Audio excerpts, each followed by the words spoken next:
let's get this show on the road properly. Okay, we'll turn down this music. That's probably a decent level.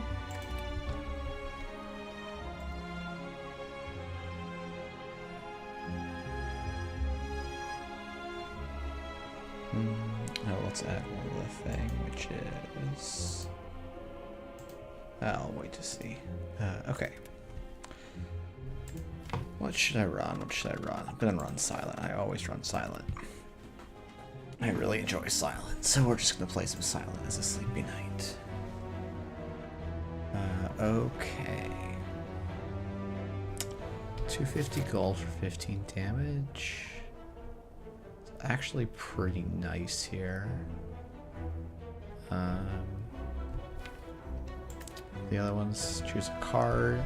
This card's alright.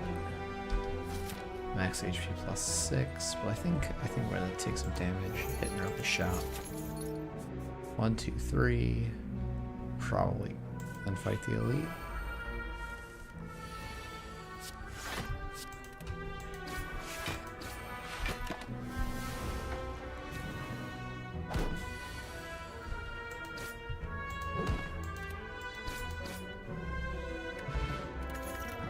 Quite nice.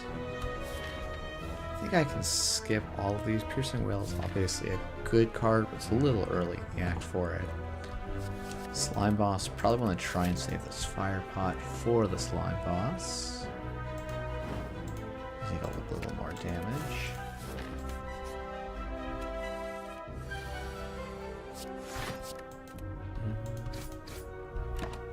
Gonna take a lot of damage next turn, I think.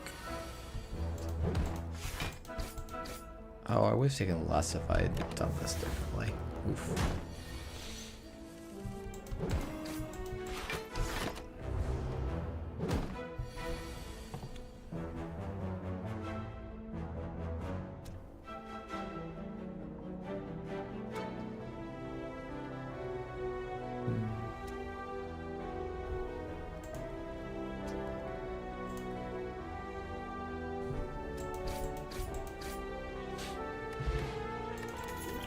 Let's see, Skewer's actually pretty good here. Okay. Can we buy an early frozen egg? Seems pretty good. We have decent enough potions. 264 plus a card remove. I think we're in a good spot. So maybe want to go a slightly more conservative route now, because we probably have all the scaling, or like a big scaling card.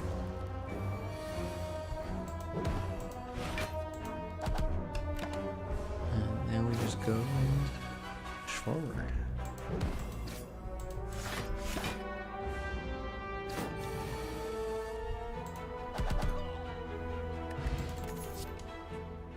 Oh, I love me a sneaky strike, and the deck is pretty small. Deadly Poison's probably actually a bit better here. Actually, it's not. Ah, shoot. Oh well. Neutralize plus early is pretty solid.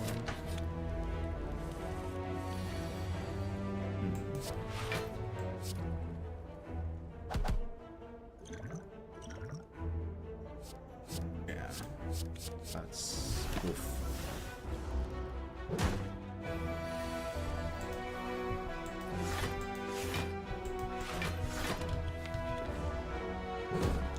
I'm doing almost no damage next turn too.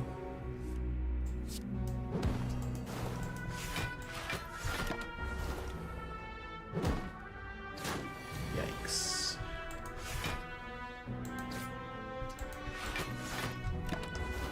Alright, this is gonna be painful. Not playing my poison correctly is gonna be... Ooh, am I just dead? Sure am. Man, Screwdriver got me there. Ugh. Okay, there was a turn where I played something instead of poison, right? Maybe I was supposed to go after this guy instead, but...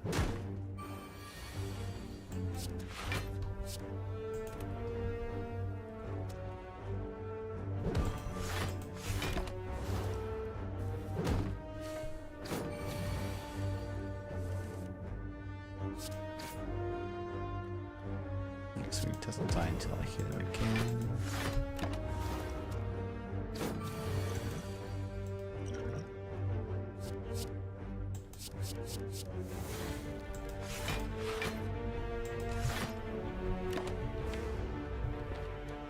Alright, so these are not great.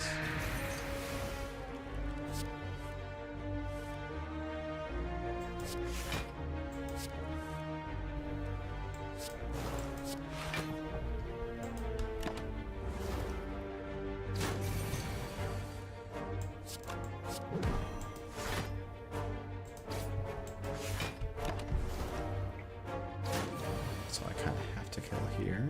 Oh, I guess I don't quite.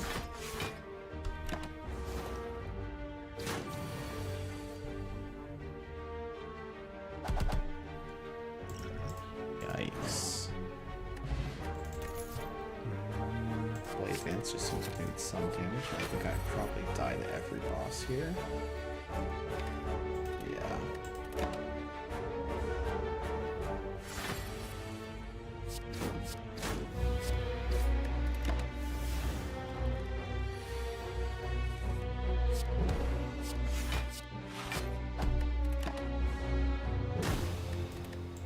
Alright.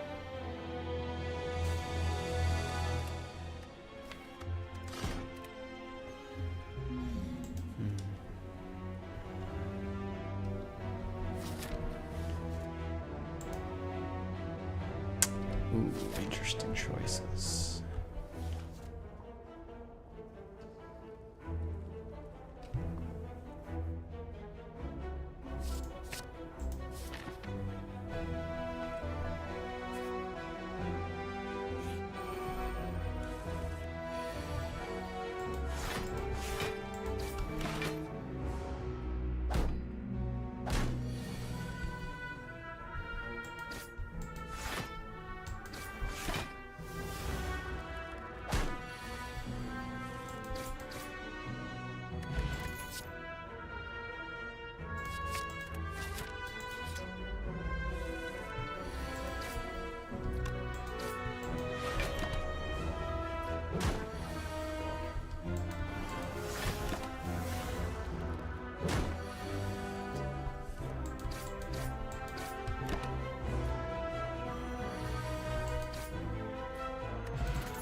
Spin, spin, spin.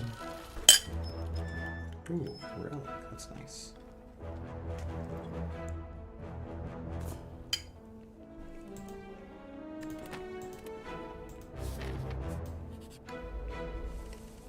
That's a very good relic.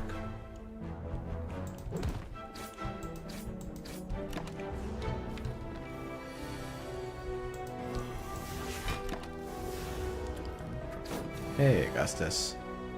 Yeah. It is Slay the Spire time. It is probably just as a fairly low functioning Slay the Spire time because I'm pretty sleepy for some reason. Being kind of late. Though it's even later for you. So, what do I know? I'm going to take an early Feel No Pain. We got lots of card rewards. Is this a demon form fight? Probably not, but I think I'm going to do it anyway. Because I feel like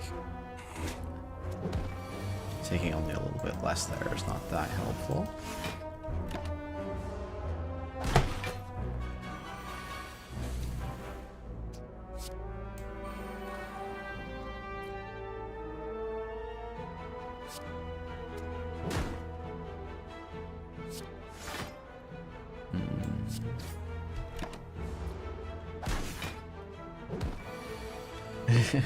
Yeah, sleep schedules are myths of the bourgeois, obviously, yeah. Okay. Demon form's an okay there. I think an Intimidate, though, goes in real nice here. Well, that's a good Demon form turn 1. Let's probably just pass on from here.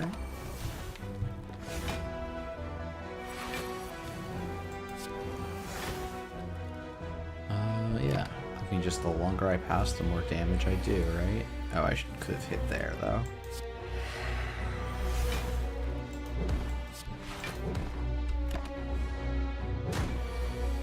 Okay. Yeah, he wasn't dead if I attacked, but I could have attacked 3 times and used an attack potion and have 5 more health. So, you know, we live and we learn. I guess I get to save the attack potion now. So I'm going to get another potion here, I think. Ooh, Shuriken's real interesting. Probably don't need Inflame.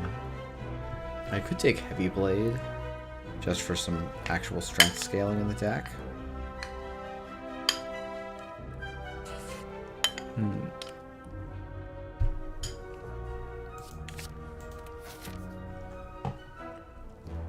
Hey, Nelligan. Hope you're doing alright. Man, y'all show up just as I was like, maybe I'll just call it a night already. Let's just not hit a fight here. Alright. Yeah, agreed. Blood for Blood is probably what I would love to take here, but...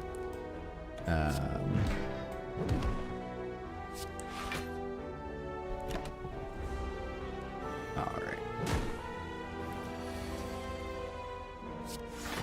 10, 10. Let's just take another guy that's doing damage every turn. Only taking 4 on this fight for 1 potion is pretty good.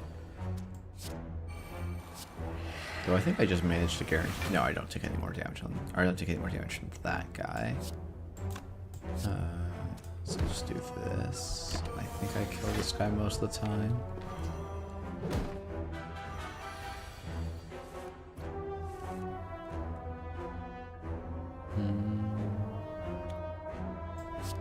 I'm treating this like it's complex math that I don't think it's supposed to be. Shockwave takes that guy down to 3, 4. Blocks for 3. This also blocks for 3. Oh, but striking twice blocked for 6. I don't know what. Wow, I am too tired for this. Ugh. That's not even complicated. Okay, well we're gonna carry it through. Strength potion is not bad. I feel like Impervious is probably what I want to take here. Then we're gonna rest. So Sentries and Gremlin Knob probably don't have enough health for like a high health Sentries or a high health Gremlin Knob.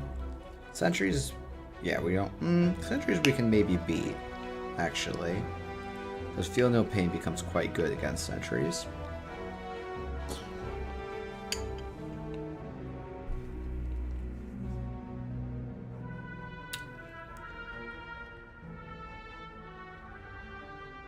His question mark versus elite fight.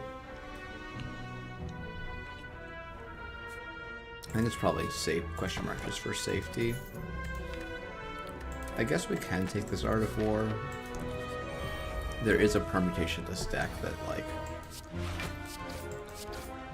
I guess sometimes doesn't play an attack some turns. Like this one, actually, I guess, right? Great turn to get 4 energy. I think I'll use a Swift Pot here.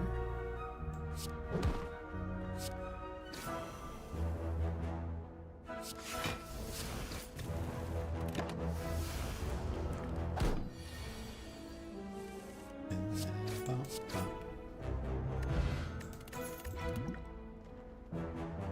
I love me a second wind. Shrug is also quite good. Who's my boss? Okay. I'm gonna take the second wind.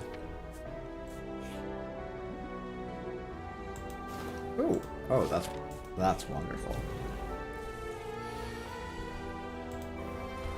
just gonna not take damage this turn. Attack for a bunt. Not attack for that much. That's bad. Maybe I'll just draw all my defense this turn. Wonderful. Wow, this Art of War doing a surprising amount of work.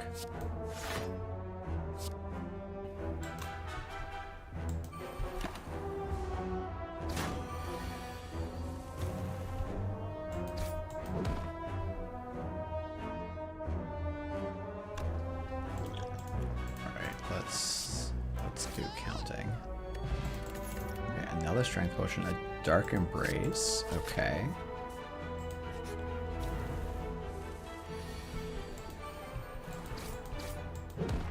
I should really have used a strength pot there. I'm gonna use it on this next turn, I guess.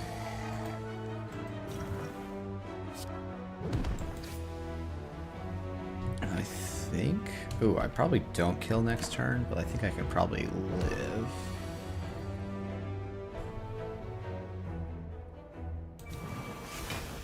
Okay, and this blocks for 10. It blocks for more than 10.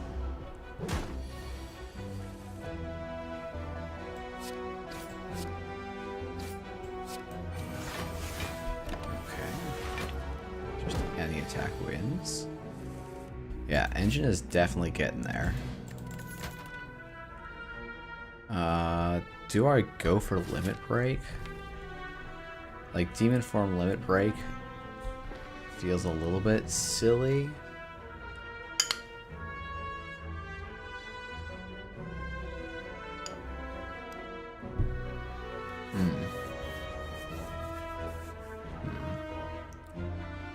It's good if you upgrade it. Yeah. Yeah, I guess infinitely scaling strength is okay. I've got the Shuriken and Viraja, so it like is a 1 energy way to get some strength.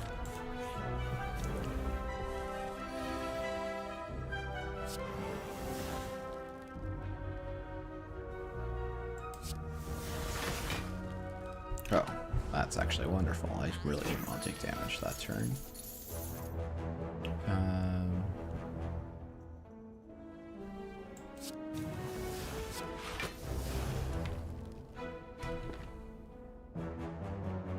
Do I play this strike? It's an interesting question. I think probably not.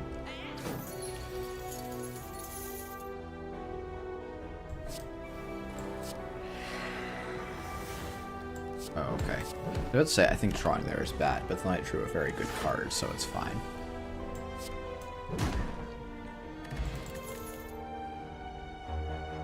Okay, shrug seems probably correct here.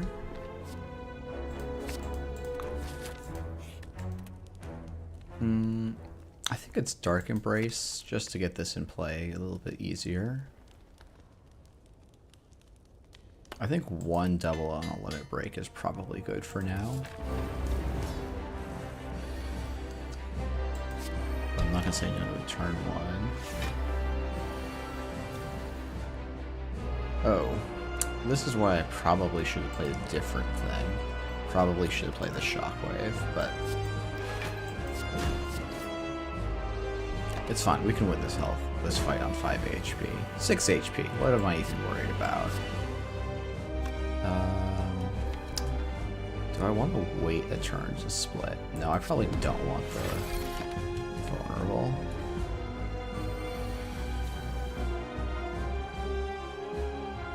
Okay. Let's see how much health. Oh, I don't have Feel No Pain in play? What? Oh, that's interesting.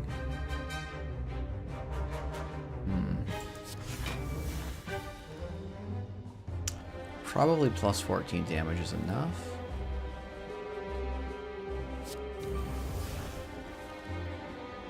Oh, missing the Feel No Pain there is very bad.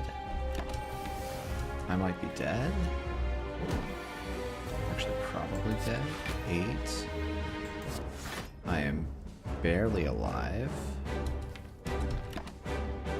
I'm dead next turn.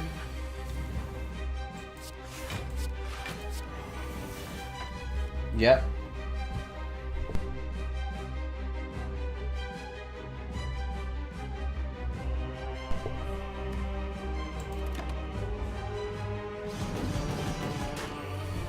Okay, so I kind of just have to kill, like, right now. Though I think I'm in an okay spot to do that. The question is, do I actually do it this turn? Or do I just try and split next turn? Okay. So we're going to go second wind.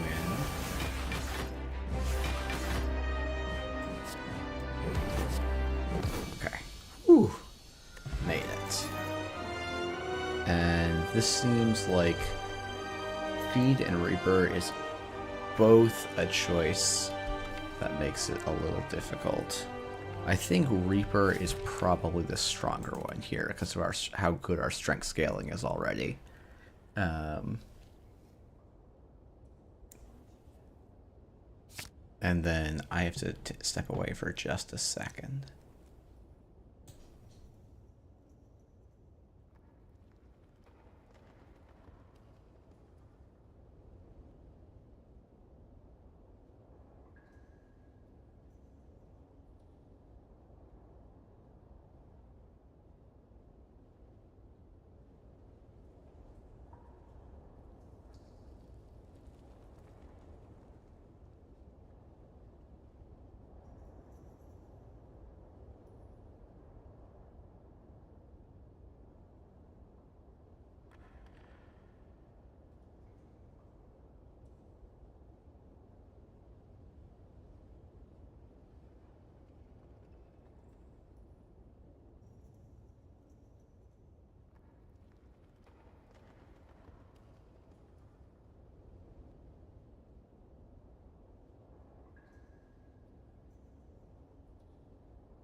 Ew.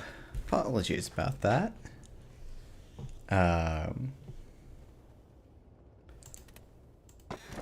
Alright. Let's see. Let me catch up. It seemed like chat popped off while I was gone.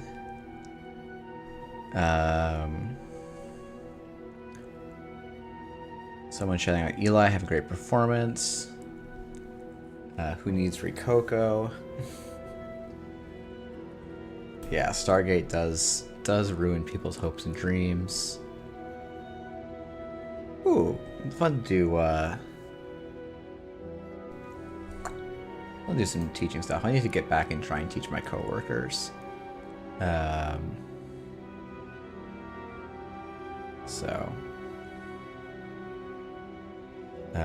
Okay. I don't think I want blood. Slaver's Collar is fine here. I don't really want extra wounds in my deck, so Slaver's Collar is good enough. Okay, so we probably have the scaling we need for this fight. That was safety meta reaction tournament. We still really have no idea. I'm not convinced that there are that many better Corp decks out there. I think we're gonna see some reaction to the NA NPC stuff. I don't think Sports Metal was picked because, oh, it's a safe pick. Like, it wasn't a safe pick for a long time and then became a safe pick because Lou came back, right? So I think saying, oh, it's just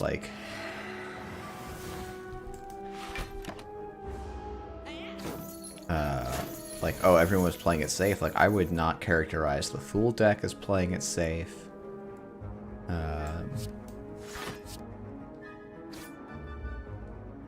Okay, this is healing for 10. That's fine. Don't really need to heal for more. Yeah, I don't see a world where we don't end up in Hoshiko Winter. We're heading right back to Value Winter again, and I'm annoyed. I'm also annoyed about how this one went.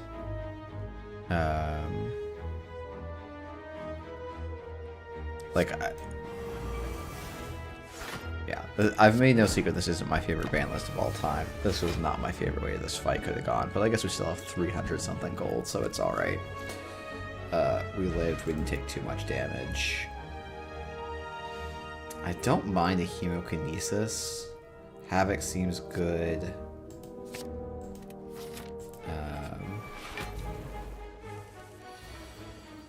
I don't think this is boat meta. I actually enjoyed boat meta more than I think I'm going to enjoy this meta, frankly. But I liked boat meta.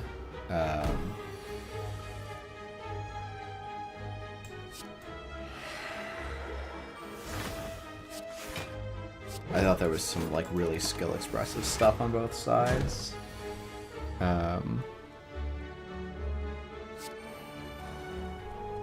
Did I pass on the Hemo with Tungsten Rod, as Jai is pointing out?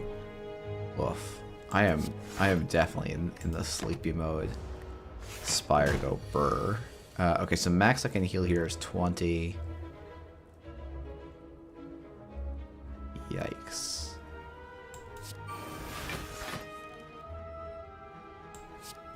Let's just get that scaling going, I guess. I have to heal all 20.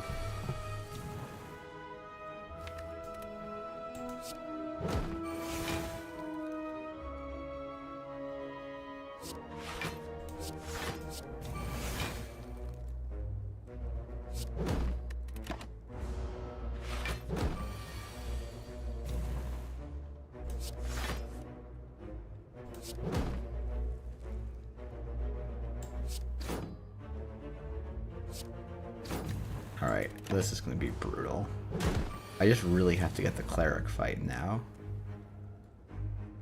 Absolutely have to get the Cleric fight now. Flexpot's pretty good. Whirlwind's probably a good one here.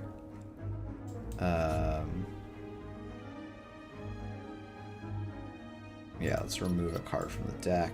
Let's get rid of a strike.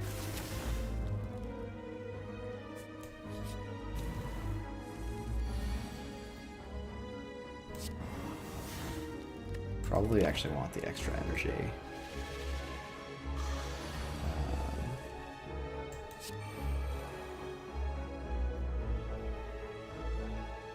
Why did I not get the extra energy? Oh, I guess I must have, because I paid the 1 cost thing. Yeah. Probably defend. Strike is fine here. Okay, so Dark Embrace, Feel No Pain, Havoc. Oh, I was on 0 energy there. That's unfortunate. So I forgot that Havoc isn't guaranteed free here.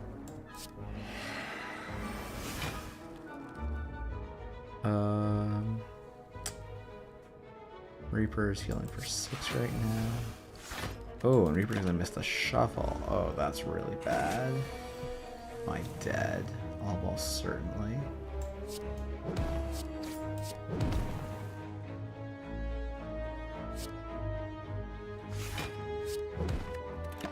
Okay. Can I just top deck the Reaper? Boy, that is like risking it all on. Oh wait, I have to top deck the Reaper. Or flex spot. Oh, you're kidding me.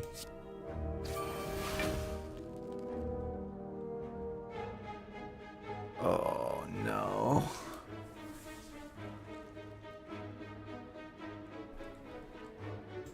Really? Gonna do this to me?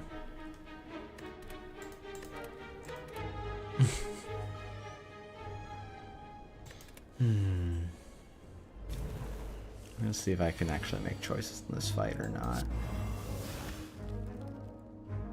Yeah, playing a strike maybe doesn't make a difference there, but like that feels very cheaty.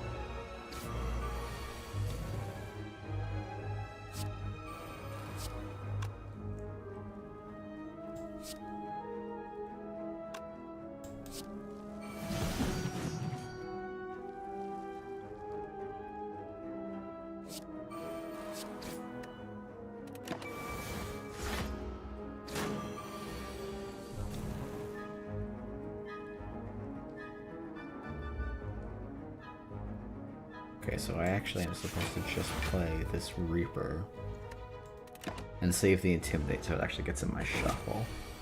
If I need it to just survive. And like that is definitely cheating, but like it's a more acceptable side. Okay, well. Yep, this is a skip. Alright, I think my best odds of survival are hitting this campfire and then resting. Spot weakness, immolate, pen nib, blood vial. Okay. A lot of interesting things here, honestly. Spot weakness I can probably do without. A second shrug seems okay. Blood vial, heal 8 a floor plus a Reaper. So this would be 100, 263. But I could also just go... I think pen nibbing a Reaper heals for more than the blood vial ever is going to. So I think that's the play.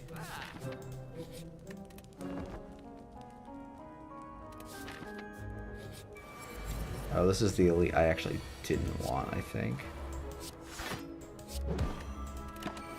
We'll see how this deck fares with energy, I guess.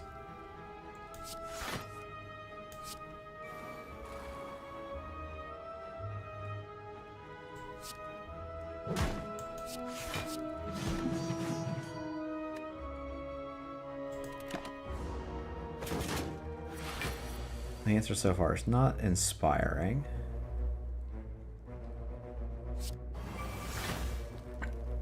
I think we're just gonna have to get rid of those guys. Oh, it was supposed to be flex. Yeah. Hold on. Yeah, it has to be flex limit there. I don't have another way of scaling.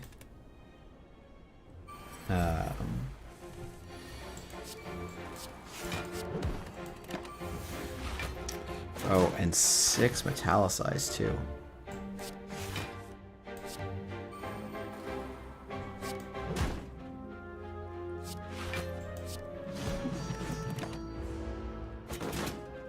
Okay. So we're gonna go flex, limit break, shockwave, second wind. Get a fairly good shuffle. Now we just have to block for a good chunk. Second wind's doing a lot of work here. Strike, heavy blade. The problem is I can't draw a second wind this turn, so I think I die. Yeah, I'm dead.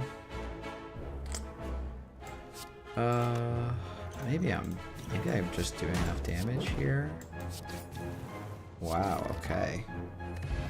Toxic Egg and Power Through seems perfect. Okay. I still have yet to play the Reaper that we picked up. It's not ideal.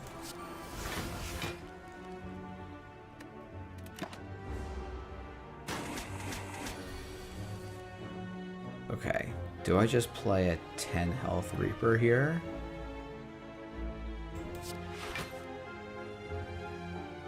I don't really have better strength scaling, right? I basically just got rid of all my strength scaling.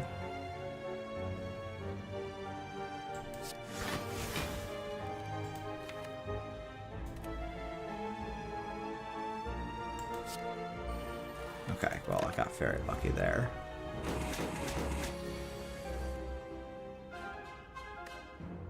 Probably need to lay it on here.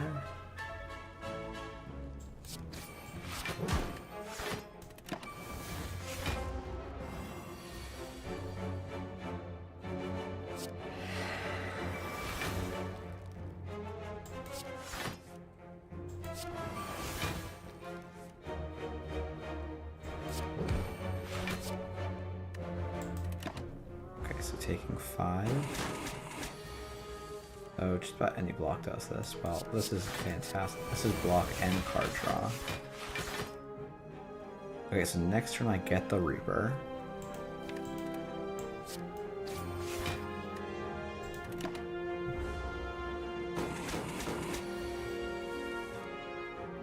Okay, I can't really get it to strength though. So we're gonna try and reset the pen nib, I guess. Oh my god, what am I doing? I'm playing with no brains. We're not playing the Reaper this fight either. Are we just dead even? Oh no, because pen nib saves the day. Alright. One day I will play Reaper and it'll be freaking amazing. Centennial Puzzle's great. Okay, we're gonna play the Reaper this fight, I swear. I'll find a way to make it work. Okay, this is a good Reaper fight. It's not a good turn 1. It's actually a pretty disastrous turn 1. We're gonna hit this guy, I think. Maybe I would want to take the 5 there, just so I actually draw. Oh boy. 33, 43.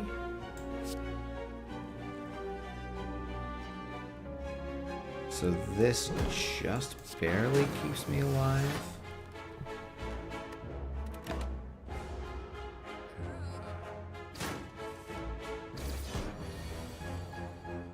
Okay. So Havoc, Shrug, Second Wind. I don't have my plus draw yet, so I'm dead next turn. Do I have other options here? It's probably just take the 5 damage on turn 1, right?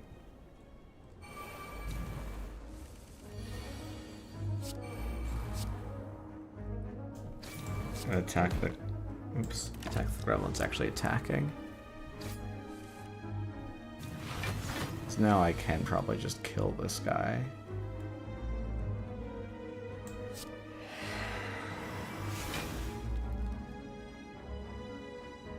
Yeah, this is like a significantly better turn. Oh, it's not.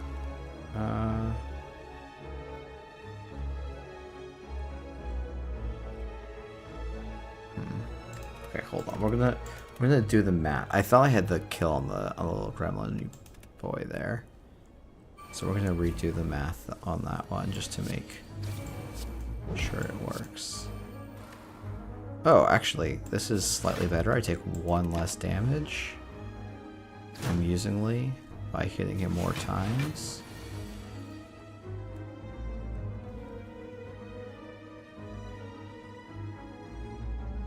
Five, 3, so I guess it isn't enough, right?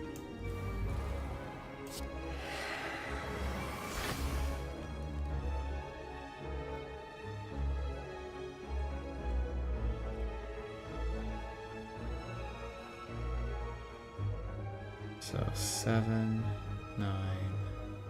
Yeah, the thinking behind the bash was that it actually lets the Reaper kill, but it actually doesn't. Because I think we round down, right? So 2.5 becomes 7. So this becomes 16 damage, and I need it to be 17 damage.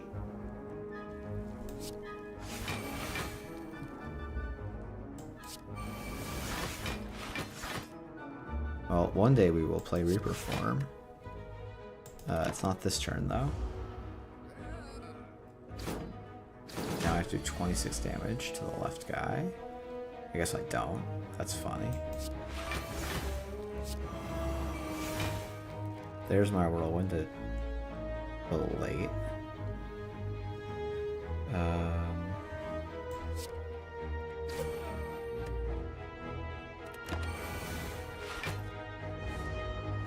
Okay, Reaper's okay here. Oh.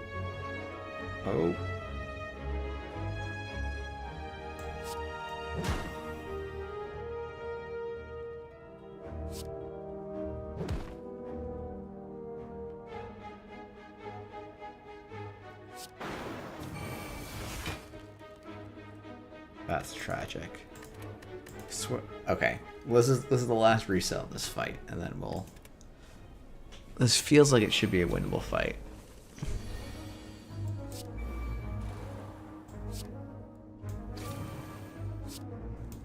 I mean, to be fair, I'm not doing any of the normal manipulation. Like, I'm not prioritizing killing a guy so that I don't get attacked every turn.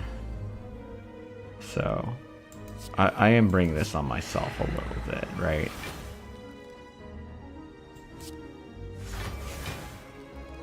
Okay, so what if we just... Second wind just seems very, very good, right? 24, 27, yeah. And then we just block. Okay, and this guy is actually just doing significantly more damage, so... Okay, draw the whirlwind. 18... 6, 9 times 3. Okay, so this clears out the... That's the thing I was missing. was just clearing those guys out. And now this should actually be a much easier fight. And we can get Reaper on another one. Okay. Whirlwind, fantastic. So I think it might just be Limit Break to go to 4. Whirlwind, Anger, Anger. And now I'm just waiting to draw the Reaper function. So we're gonna go... I don't want to draw it this turn though. So I think I just go draw. Reaper function, Reaper function, Reaper function, Reaper function. Reaper function. Fudge! Okay, feed's pretty good. So now we have 2 cards we can't ever play. But the Fairy in the Bottle makes me want to take on an elite. And Shaku. Ooh, I do love the Colosseum fight here. Demon Form, Intimidate.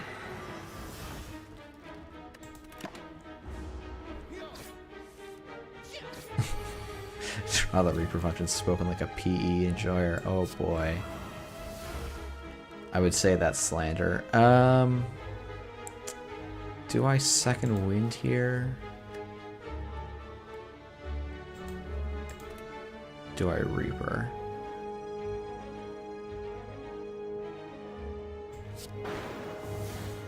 Yeah, heal 20 seems good. It's funny, I think that Reaper function has now on that single trigger healed more than a Blood Vial would. Because I don't think we've done 10 fights this act.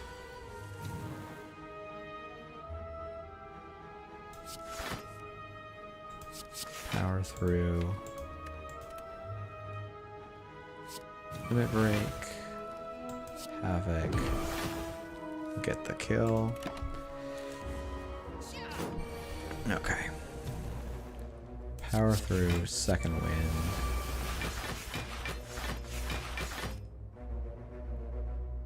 Havoc. Oh, that's the one card.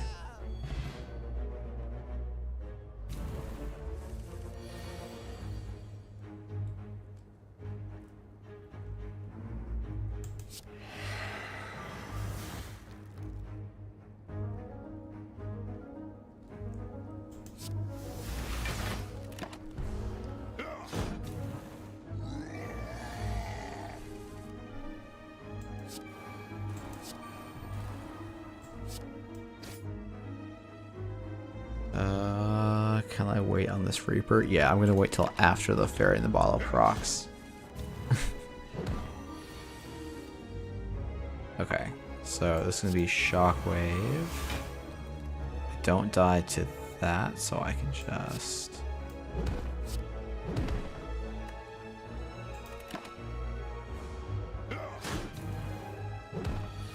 Alright, now I just need to get the kill in. 6 times 4 is 24. 6 times 9 does kill. This also blocks for 30. I will be taking like 35. But next draw is bad. But it's...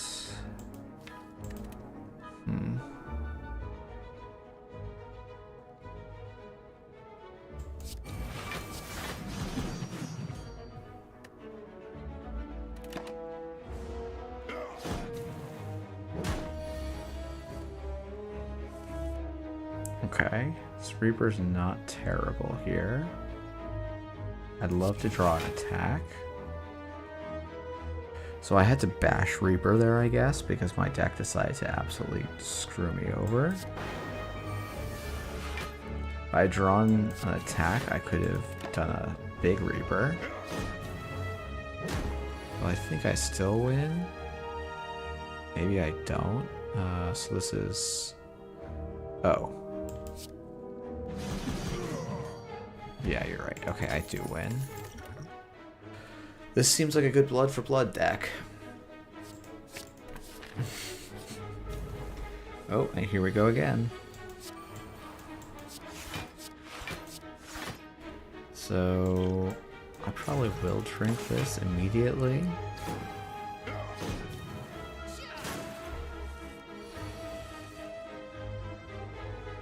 Okay, I think this might be...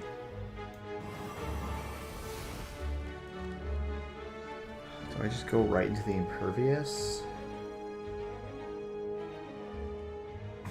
So I'm being attacked for 21.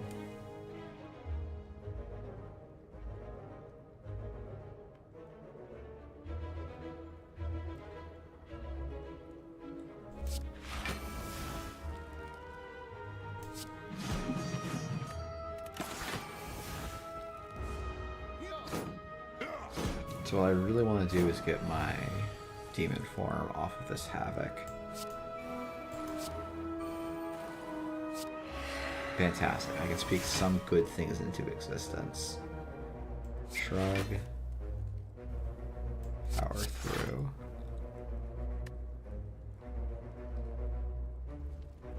I'll have 4 next turn. It's okay.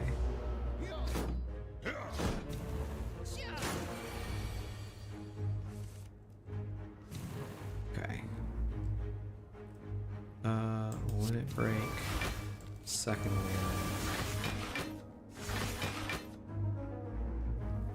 Yeah, I'm not sure if delaying damage was correct here, but I'm gonna get paid off for it, so we're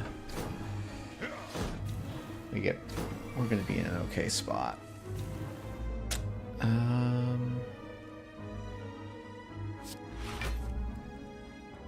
Okay, so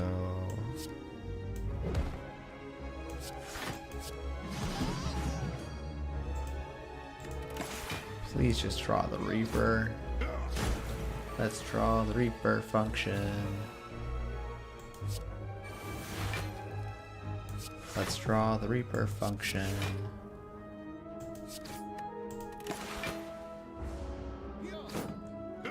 Let's draw the Reaper function.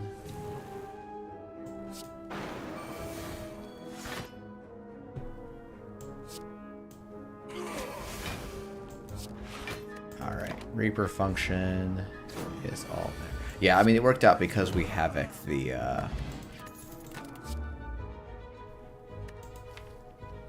demon form. I should have taken the spot weakness. Spot weakness would actually have been fantastic here.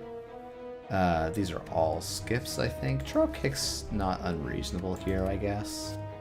We'll take the drop kick for a bit of extra cycling.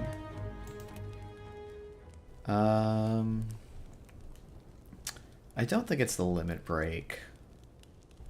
I feel like it might be the feel no pain. Because that's not an impactful upgrade. Shockwave actually might be the correct one. Biggest problem is actually getting it to apply all the weak here. So I think it might be the feel no pain.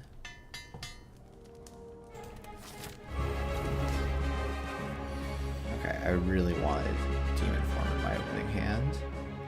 We will play the Intimidate. So my Nunchaku and Pendib are always lined up. So I can just play this attack here and pass. And we'll just get a Reaper. Okay, so the question is, do I play this Shockwave? I think I do.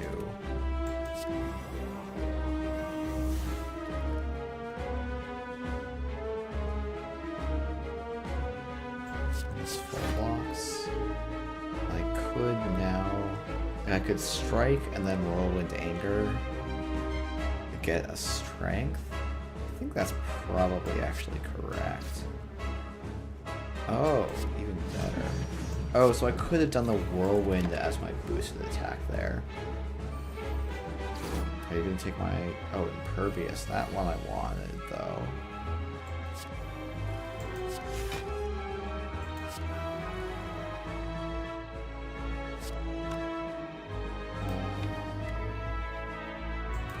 Yikes. It's actually probably need to take damage there. Because now I'm going to take like 20 something to the face. I can heal out 6 of it.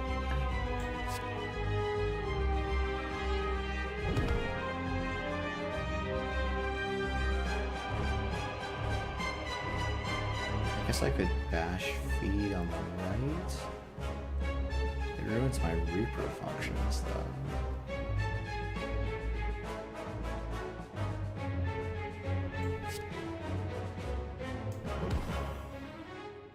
I want to save that though. About the feed. Feed. It's fine. This is blocking for 4 versus playing a defend, which blocks for 5. It just makes my deck a bit thinner. That's okay.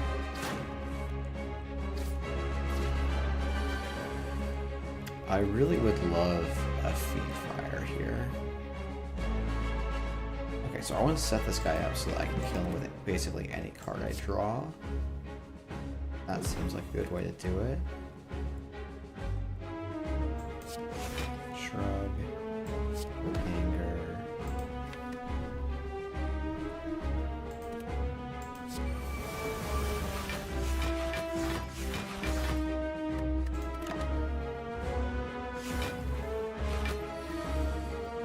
So now I can go drop kick.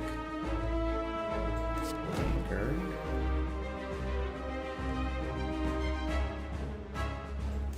Pervious. Shrug.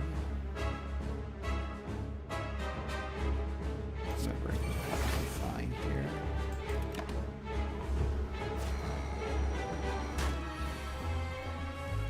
Okay, so this is 20. This is, yeah. I really do want to do this with the Reaper, but I think doing 80 something damage is just too good to pass up here.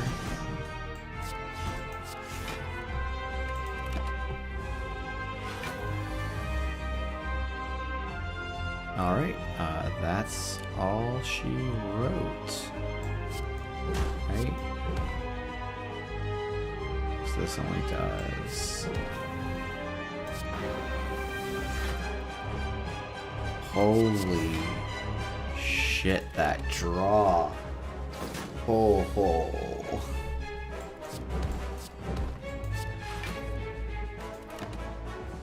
Alright, we just gotta do that again somehow.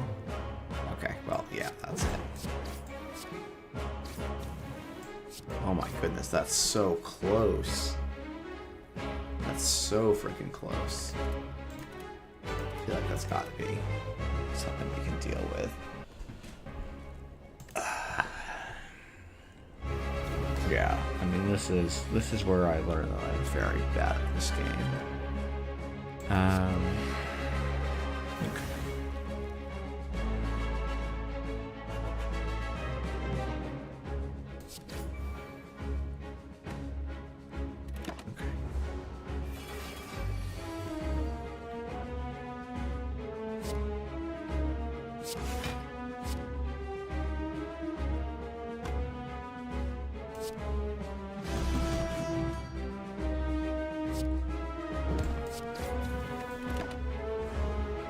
So I'm gonna have an easier time taking these guys because I sequenced that turn properly, which genuinely could be enough.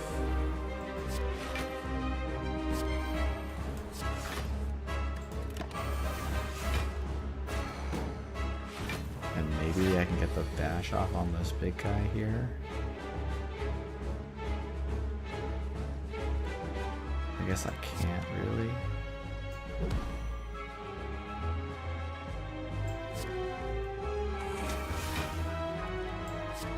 I know that guy didn't give me HP, but he kind of did.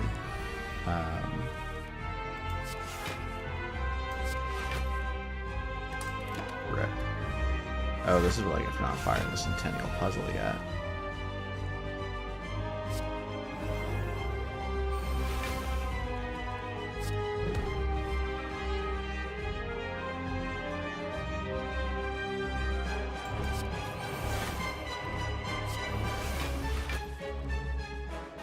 So I'm alive.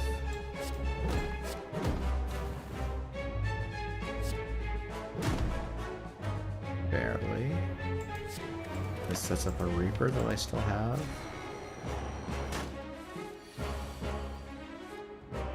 I could Demon Form though.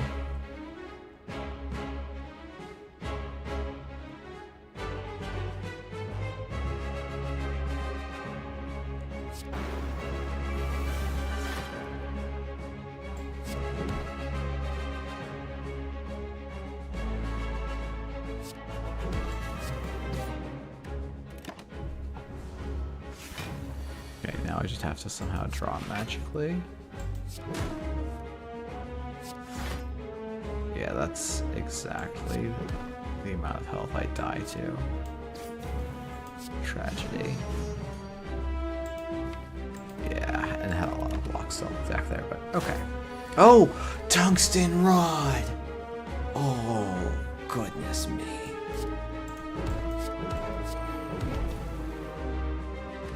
Jesus. Okay, so we're gonna play Click 1 Havoc. Power through second wind, and we live this turn. Anger, strike. Did not deserve that one. Oh, okay. This is an easy Fiend Fire. Easy Fiend Fire. Fiend Fire actually probably gets us the win. I think I can take the Cursed Bell here. Oh, it even gives me +6 magic max HP.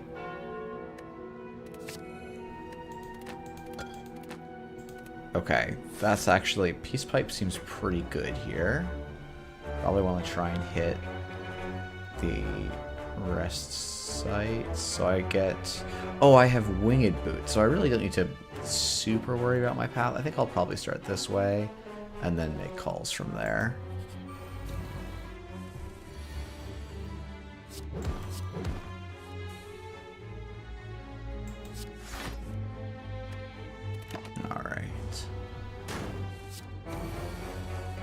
Gotta remember about the rod.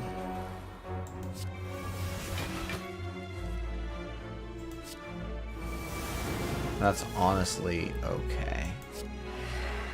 It's not ideal, but it's okay. I missed my Reaper though.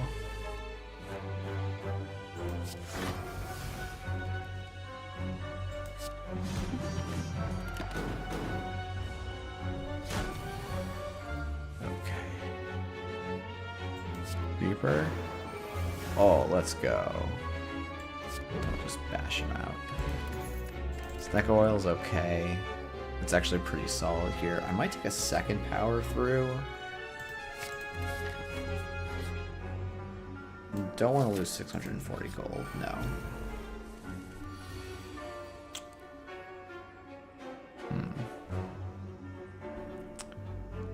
18.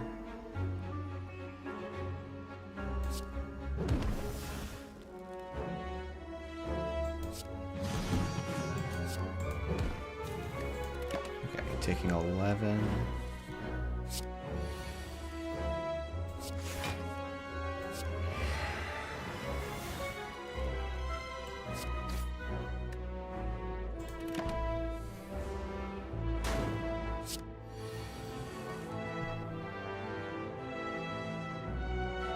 That's a bummer.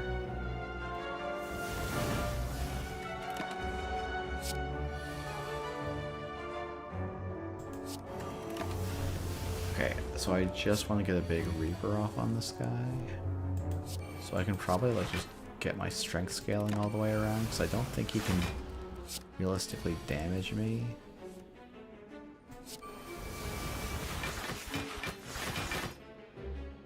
Oh, I don't have to draw one yet. Oops. So we're just gonna go and get the demon form at some point. Then play a Reaper for as much as we can get away with.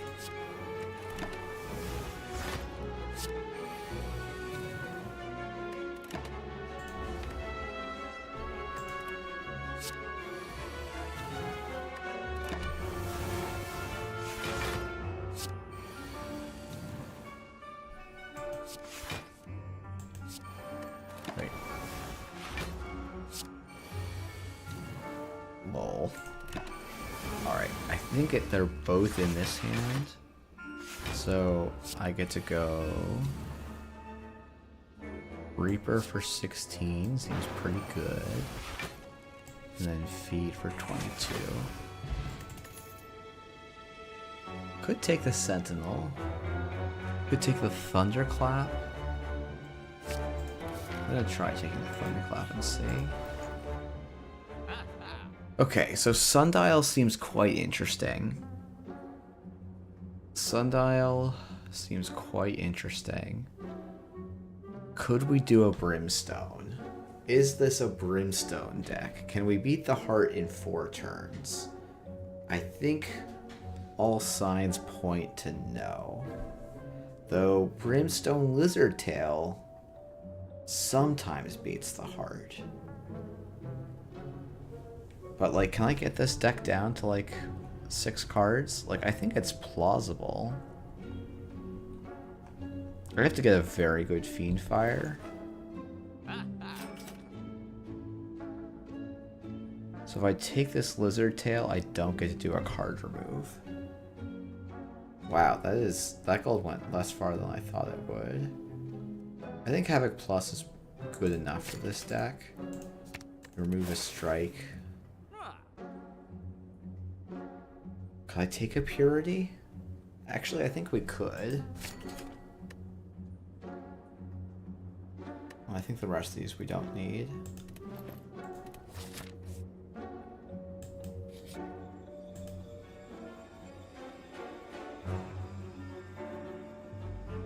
Let's see if we can get an Apotheosis.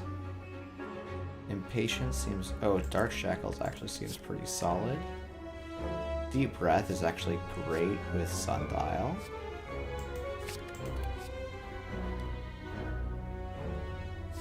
Is there a skill I really want? Yeah, there's some skill 1-2 combos.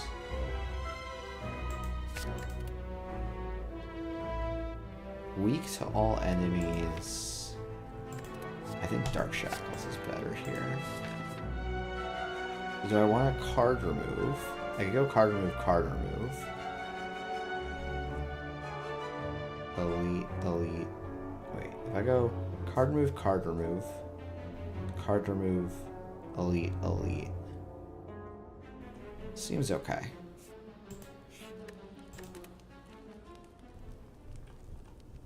Yeah, because goal is really just to get cards out of the deck.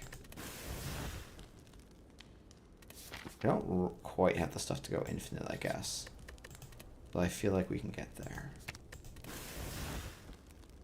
Especially with Molten Egg.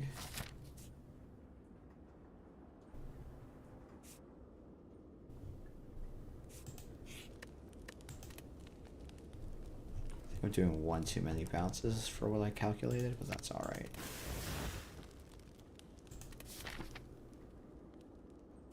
So I can go here, grab the key, card remove, elite. Yeah, that seems okay. Don't particularly need Paper Frog. Card remove. Could also be the Heavy Blade. That might be worse than the Defend. Demon Form is also quite difficult to play. But it does feel like a win condition for us to some extent. Thunderclap. Defend. Pass. Because I can't play a second attack after a Whirlwind. Okay. What skill do I want to draw here?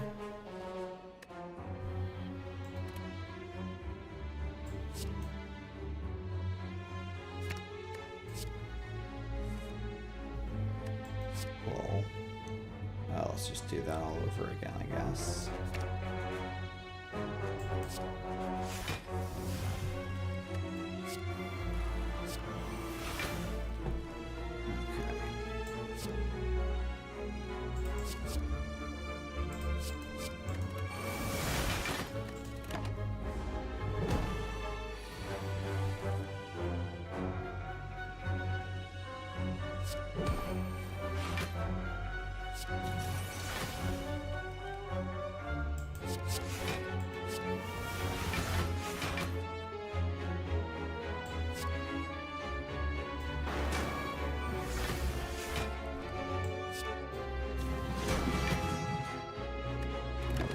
Didn't think that it was gonna get through, my bad.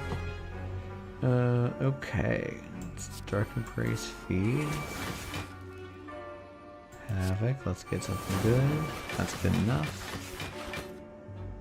And I can play the Anger here.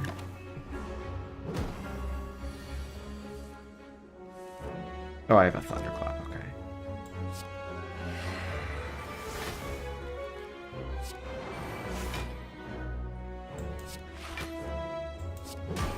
Dropkick.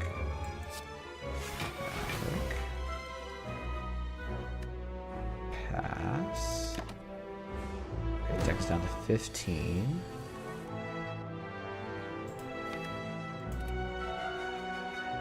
Secret Technique. Power through. Havoc top card here. Deep Breath. Havoc the top card here. Drop kick. Shrug.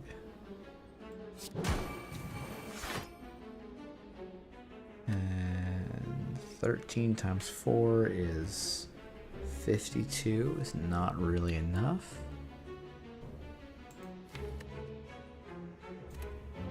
Okay, so the deck is very nearly minimum size. We're just not gonna get punished here. We did not get punished.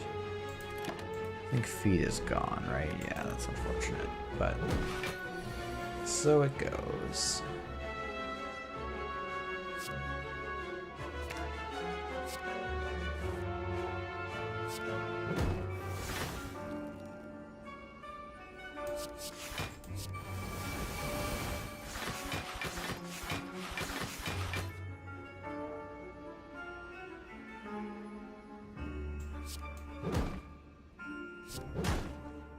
Bing Bong Smoke Bomb is okay. Could get the Uppercut. I feel like Uppercut Plus is alright.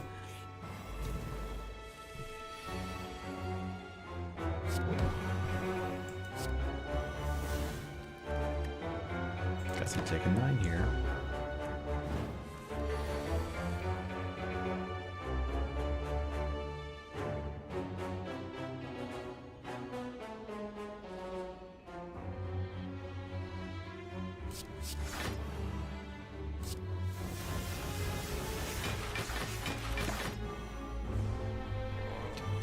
Cards in deck.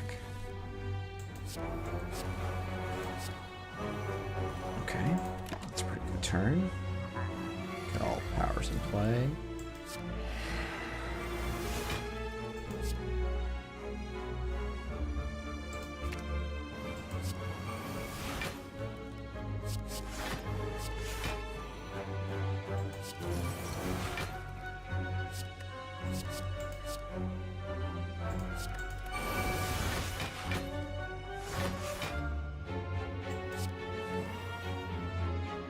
I don't think that counted because I didn't have a card in my discard pile. Not Feed Fire. Okay, don't want to Feed Fire here. Probably just want to Uppercut. Could have also second winded, I guess. I think I'll make it.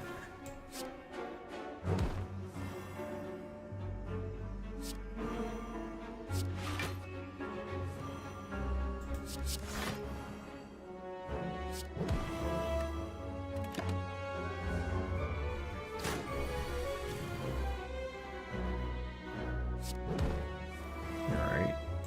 Heal for 22 seems alright. Deep breath. Second wind. Shrug. And here, I guess.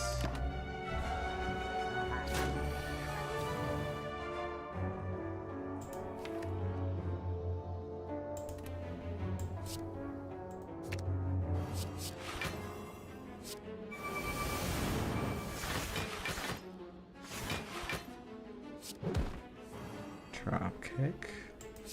Oh, I think I might have a drop kick deep breath infinite is how I do this.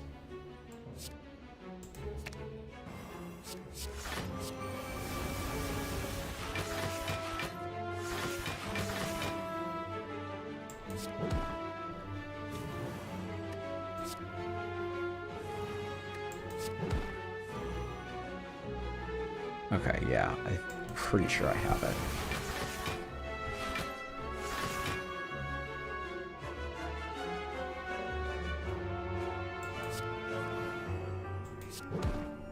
Okay. That's a weird oh, shoot, I was supposed to feed there. Okay, well, that's fine. Burning Pack seems pretty good. But yeah. Okay, so we have an infinite. We probably want to just... I think card rewards are better than random stuff here.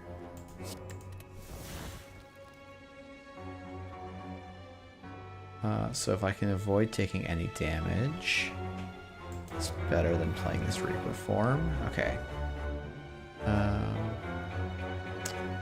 1, 2, 3, 4 times 8. It's 32.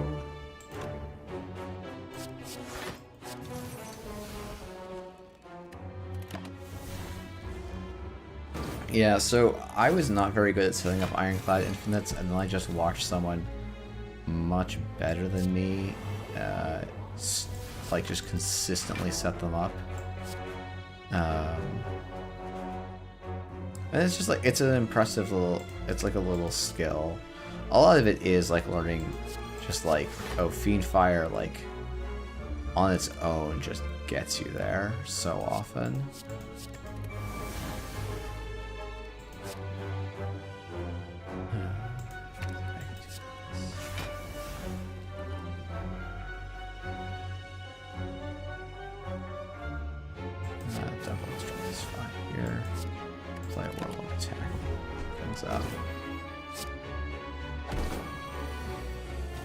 Yeah, it's like one of the reasons I like...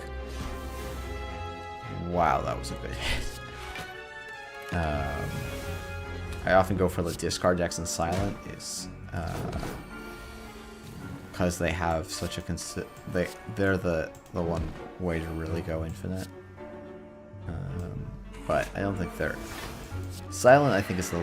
Well, one of the less consistent infinite characters. I would say the least, but I don't think that's actually quite true. I think it's probably the defect, but...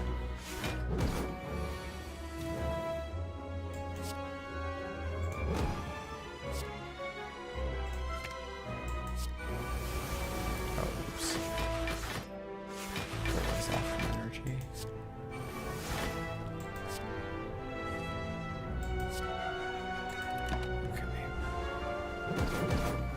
So most I can heal here is 20, though that is exactly the amount I want to heal.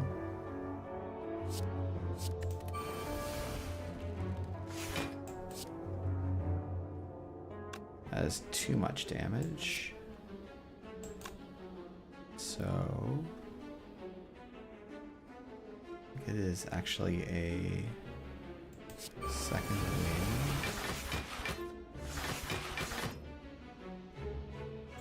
Burning Pact to defend. Reaper for 19. Heal full. And pass.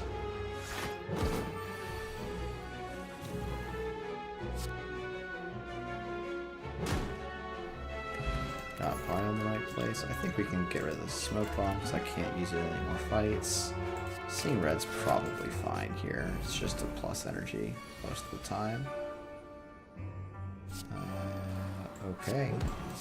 I should have done those probably in the opposite order, but that's is what it is. Okay, so taking 12.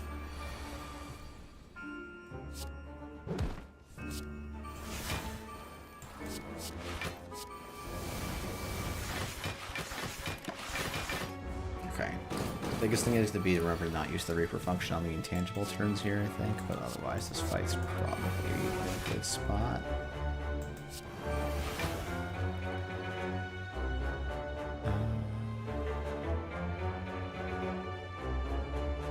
Don't think I want Purity plus any of those.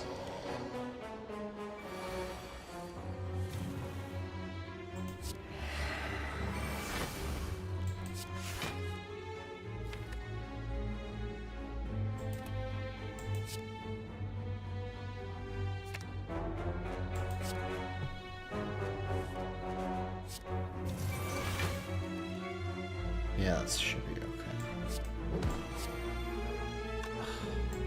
Just giving up so much energy, or so much damage there.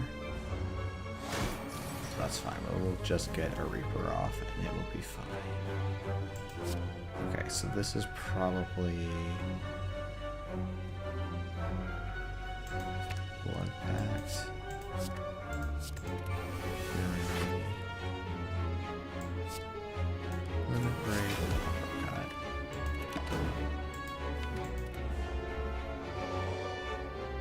As long as I don't draw... Yeah, this is an okay. Fire Spot. Actually pretty nice to draw it there, honestly. Drawing the Reaper is obviously not as nice, but that's okay.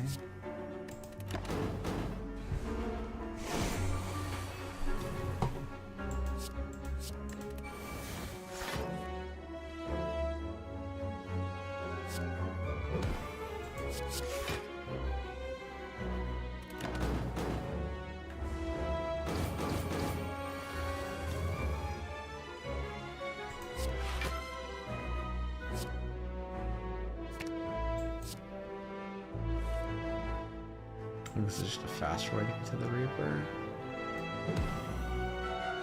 But I probably can't play the second Winged.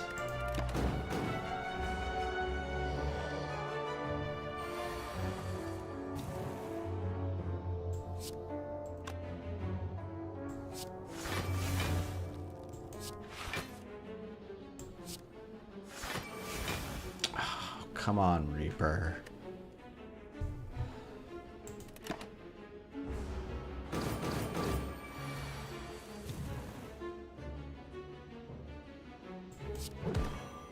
Oh. Yikes.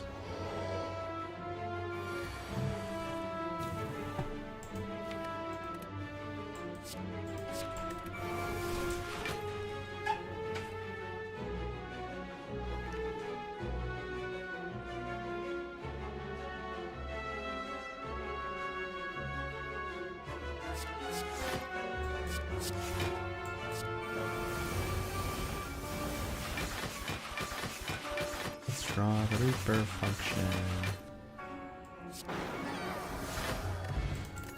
Oh, Gambling Chip is great. I can't take Corruption because that actually ruins my Infinite. And we recall.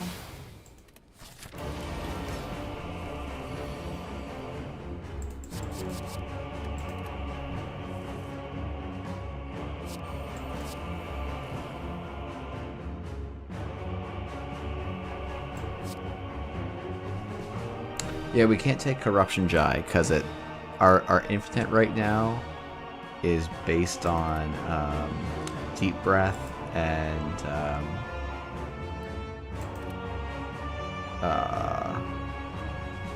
Body Slam, or it's not Body Slam, what the heck is it called?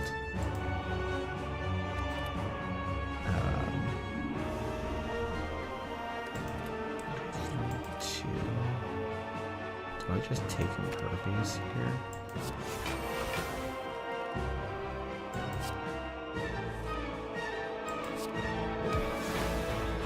Oh, okay, there goes our Infinite. It's a Dropkick Infinite. Okay, so I don't have an Infinite here. It's bad. Oh, I miscounted the 12 there too. Miscounted to 12.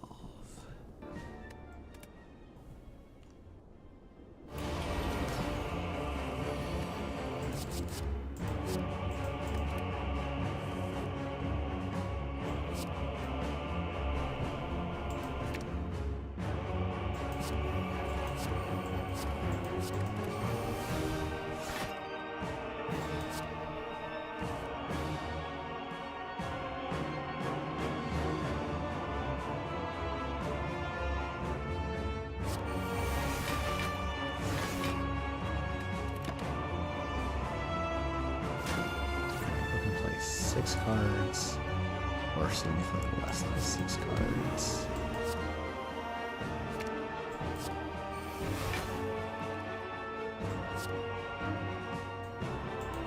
Don't think this is an anger fight. probably is a demon form fight.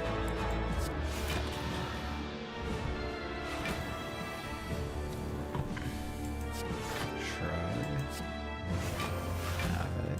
Defend. We'll play the whirlwind.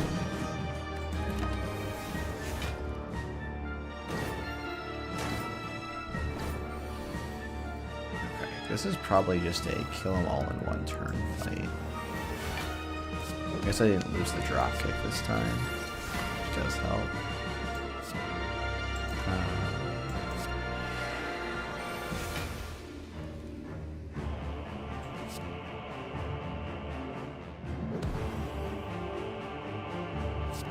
Slickers can defend into our hands.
Okay. So, Reaper's healing for 0 right now.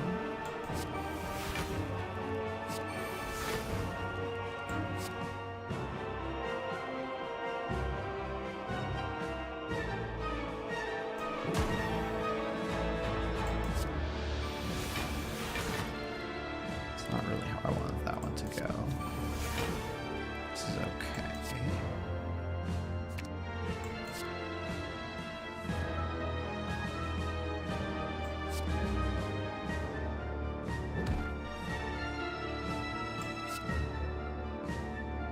For 45. Epic. And I think we kill next turn with feed.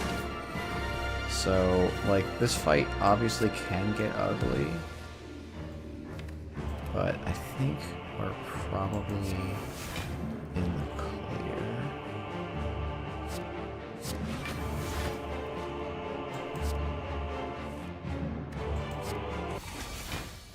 Okay. Yeah, I mean, our deck is just doing a lot of different broken things. So it's going to be... Like, this is sort of all the different broken ironclad things in one deck, and it's kind of working.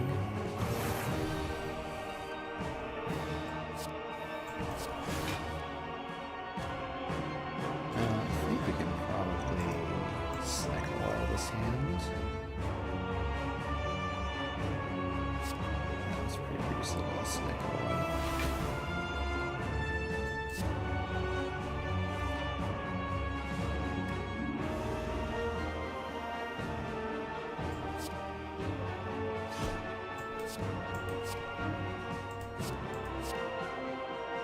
I want all of those. Oh yeah, I should remember. Okay, I need to remember the Reaper function has 3 costs though. This is take 1 damage, so I think that's okay. And this anger though is definitely worth it. Could limit break here. Maybe it's fine to limit break here.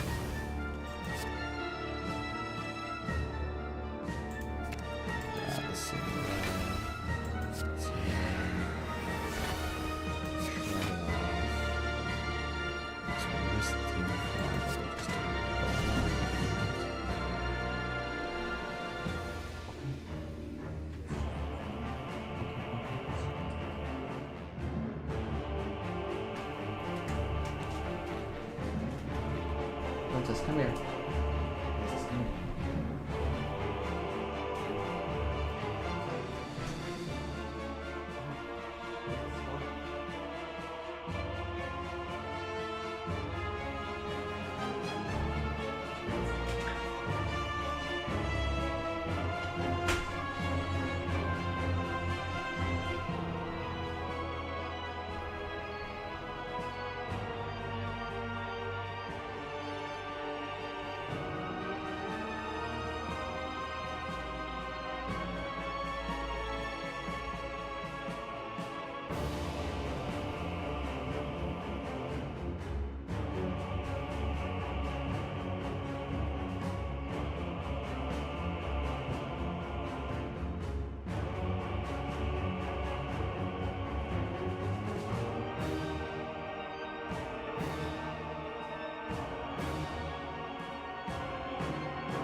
Yeah. Sorry about that. Okay. Let's just pass here.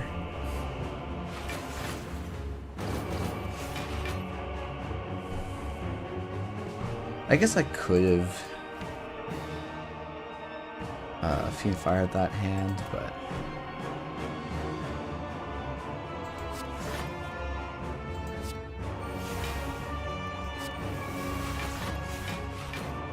just didn't feel like I needed to.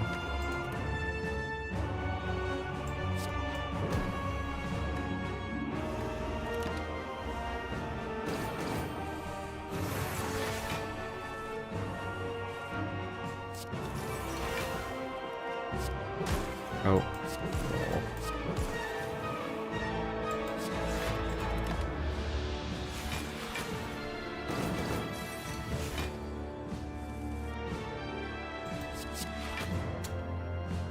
I guess we're gonna say goodbye to Feed.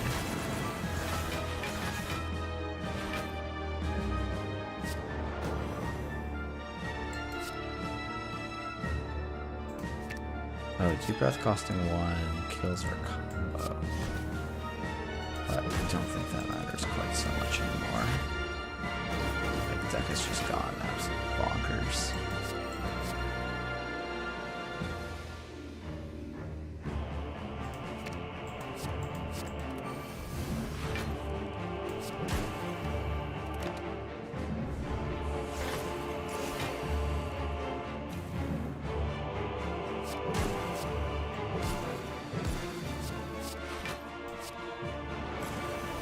Oh, I am going to do damage here.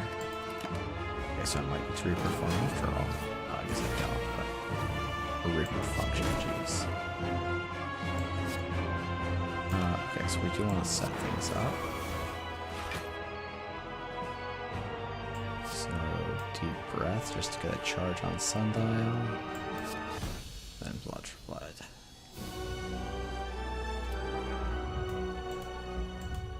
Alright, I think we should be able to clean this act up relatively quickly.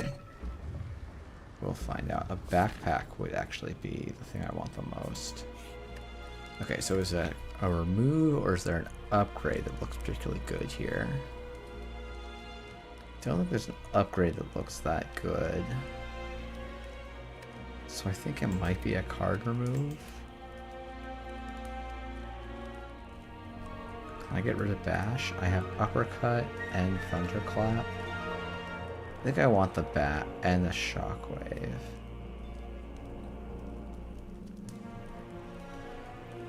I can get rid of an Anger instead.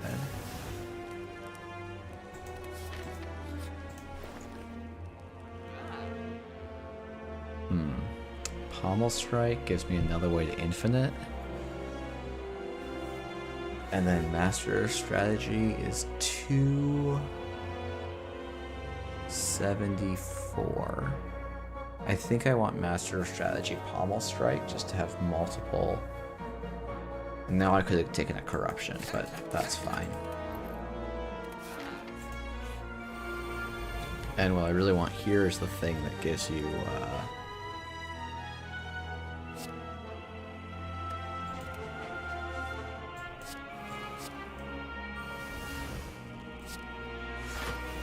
attack, block every time you attack. I cannot for the life of me remember the name of. Yeah, you can't get Abacus outside of shops, right? Yeah. But like Ornamental Fan would, I think, be good enough. I don't remember seeing an Ornamental Fan, so I think it's still. You considered adding shifts to this deck. If I could, I would.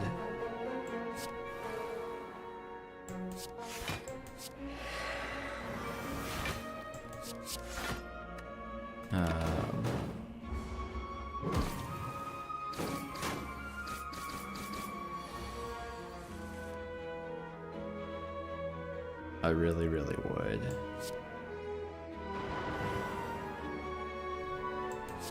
I don't think I'd actually take Frost Orbs in this deck.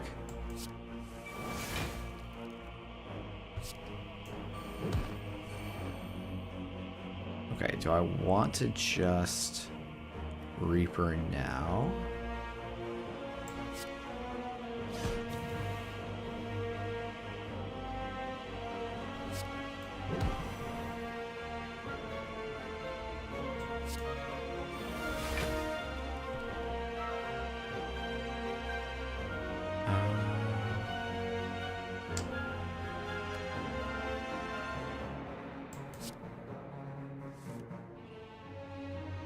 That's not what you want. So might do this.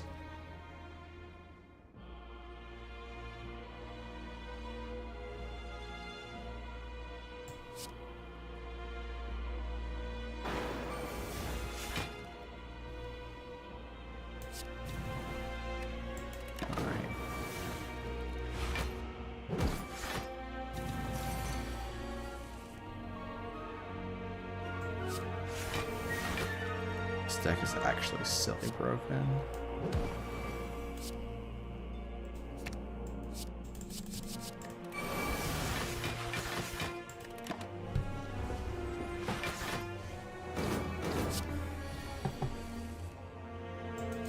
He says he's about to get wrecked. Nope. As I said, deck is silly broken. I think probably I don't need Demon Form, but Wound is strictly worse. So yeah, Feel No Pain and Dark Embrace is very, very good. 4, 5, sure.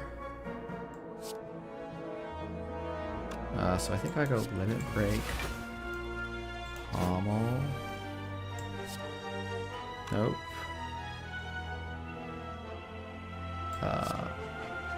Uppercut. Feed. Deep Breath. Secret Technique, Havoc. Sauce the Burn. Whirlwind. Okay, so we'll go to the heart at full health, and we've already fed, so I don't even have to think about it. I have no relics that matter here, so I want to win before I draw again. So we're gonna go pass, and then Fiendfire kill before I draw. Wonderful. Bag of Prep. Oh, that's very good. That's very good. As is a disarm. Let me first close my door so I don't bug my wife, who is sleeping. Yeah, the Pendant and Chaku alignment is very, very nice. I think this is a disarm over a second win, though. But it is not an easy pick. Well, I think disarm is very good. Okay.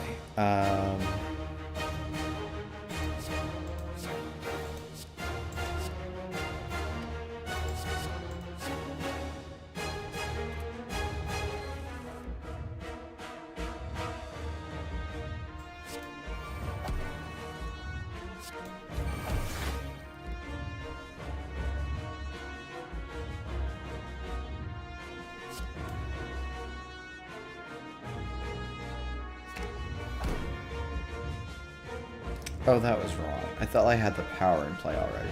Hold on. We're gonna do this one better. Thanks, Ian. Love you too.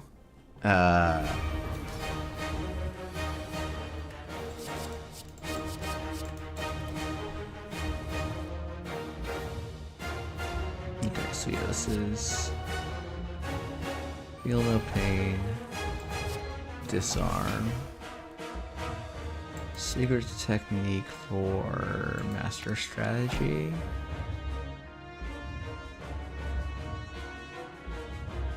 I guess we're just going to draw one fewer card than we're allowed. Seeing Red.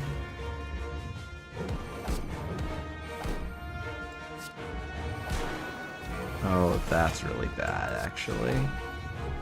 That's quite bad. But nothing we can do about it.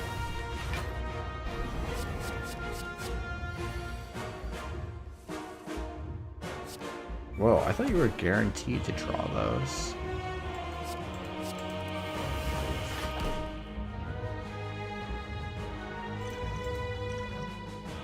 I might actually take the spot weakness here.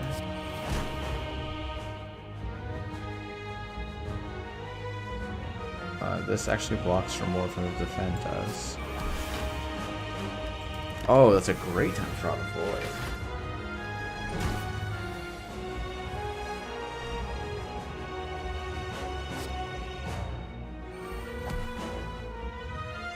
Okay, Tungsten Rod's pretty reasonable here. So I can go Deep Breath.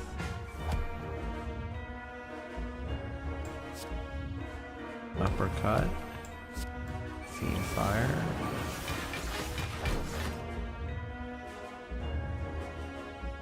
I think I want these cards. I can probably skip the Thunderclap.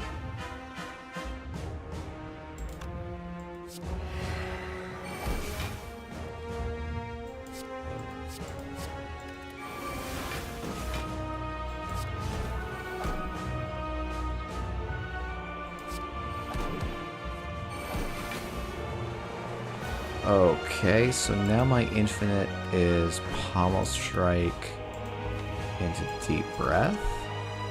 So it's going to be dicey.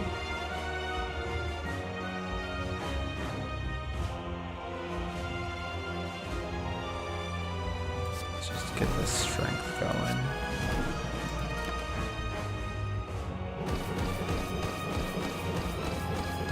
So I might actually be able to kill this guy before too many more turns.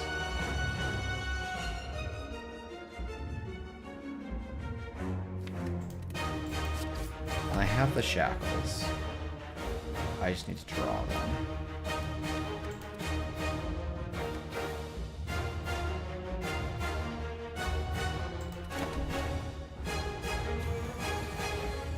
Okay, so living through this turn.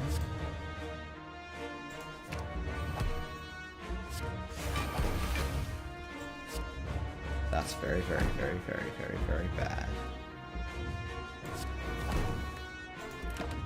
I need to draw 18 cards here. No, I don't. That's a joke. Very funny joke, Jeff. It's a very, very funny joke. Oh, but I need to get... Okay, so we're going to grab the Shockwave, and then we're just going to get Steel Shackles off the top. It's a 60. We're gonna Steel Shackles off the top. Oh.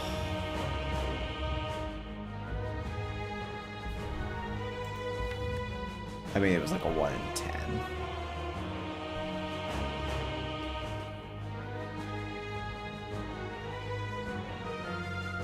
Okay, we're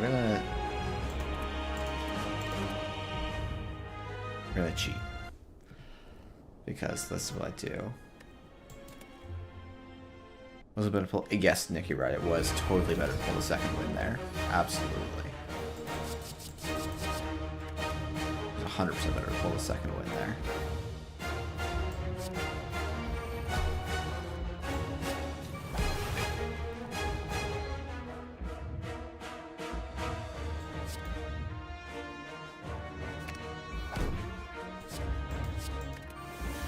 Oh, I should have done that with the Curse of the Bell. What was I thinking?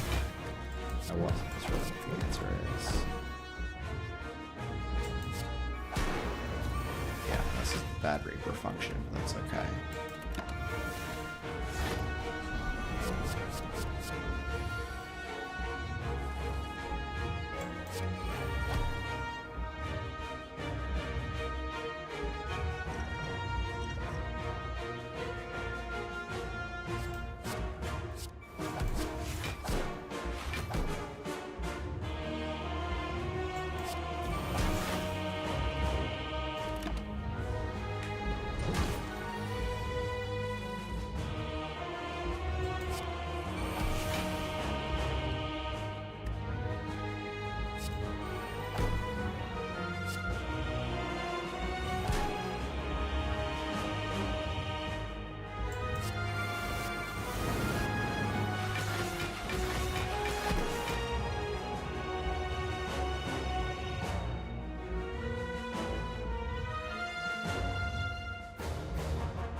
Let's just get bad cards out as fast as possible.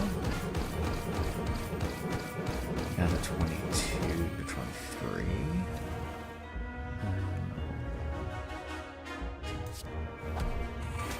That's fine.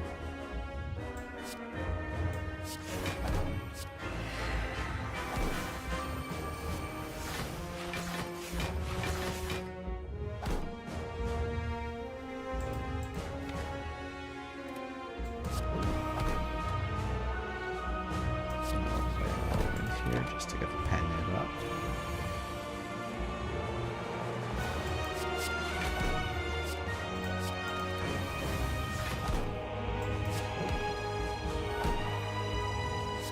And we get the Shockwave.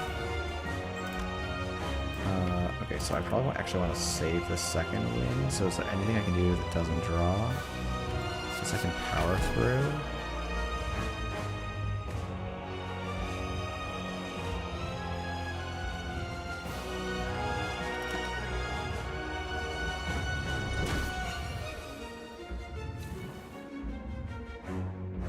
Oh, but now I can't just go... Yeah, I can go power through, secret technique, grab the shackles, second wind. Oh, it does make me feel a bit silly for doing the shackles here.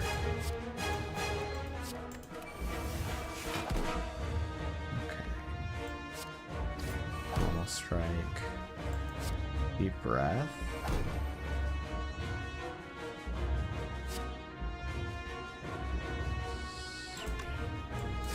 Thunderclap. Drop kick.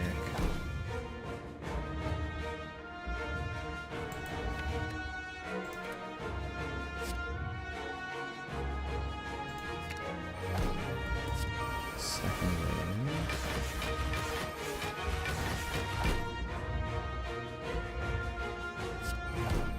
And I think I kill before. Yeah, I should kill in 2 turns. I think if I set this up correctly.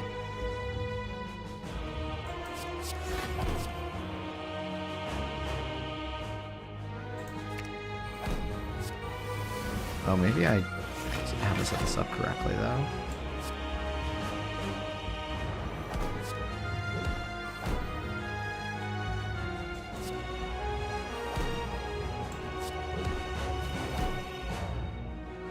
Yeah, I need more energy than I have. So I'm gonna be short. So I have to somehow survive 2 turns now. Though this is not a bad way to survive 2 turns.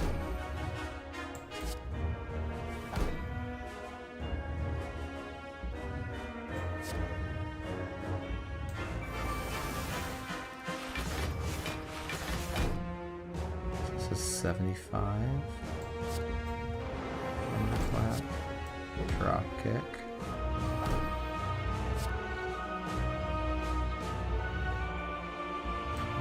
Right. Deep breath. Power through, second wave. Drop kick. Oh, hey, Wentagon. Okay. So now I just need to deep breath. Power through, second wave. Oh yeah, I do actually. I'm just like kind of infinite here because of this interaction, right?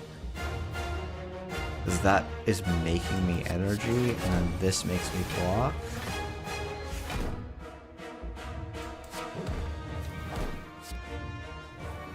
Okay. So I just need to make sure I have enough block here, but I'm like 99% sure this is enough block now. 6 times 5 is 90. Yeah, so I can just pass.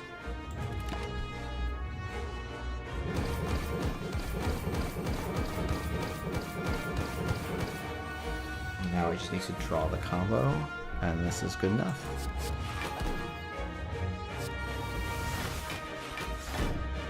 Okay, so it's Thunderclap, drop kick. Alright. Alright.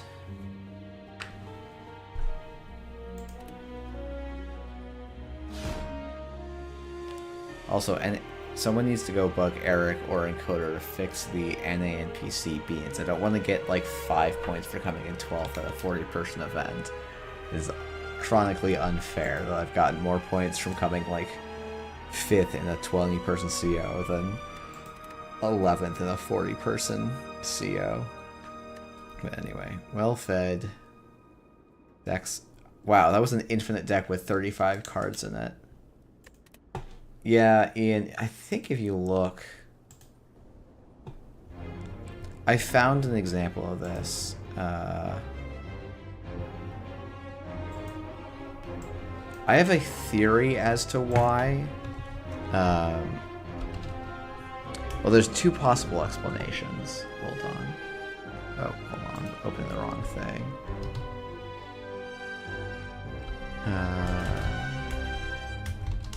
Hold on. I'm going to look this up just to prove a point, and definitely not because I'm very salty about this.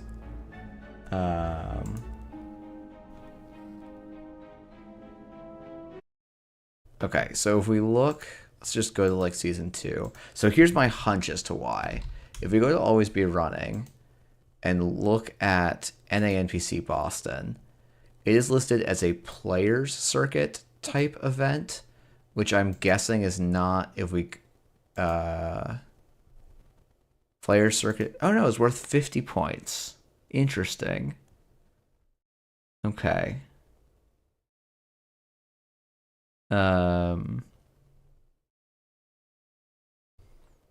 Interesting. Baseline points for a player's circuit is 25. In players to be legal. Min tournaments per type. Bottom threshold. Okay, let's go to the leaderboard. Season. Yeah, there's some unknown person, then Koga, then Fire. I wonder if this is Whiteblade.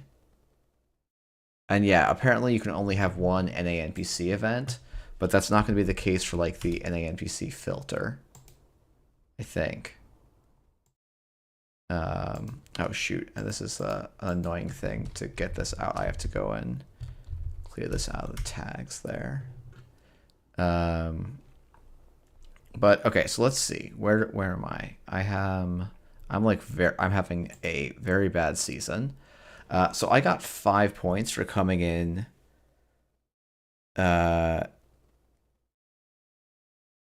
Yeah, Nick, right. Like I think there's something off. So I'm getting 5 points for coming 13th in a 40-person event versus 8. I'm getting 8 points out of 8 coming exactly middle in a 16-person event. Which suggests to me that something is weird about the point distribution.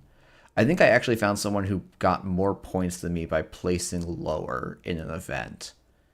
Let me just see if I can find that without being like... I was looking at...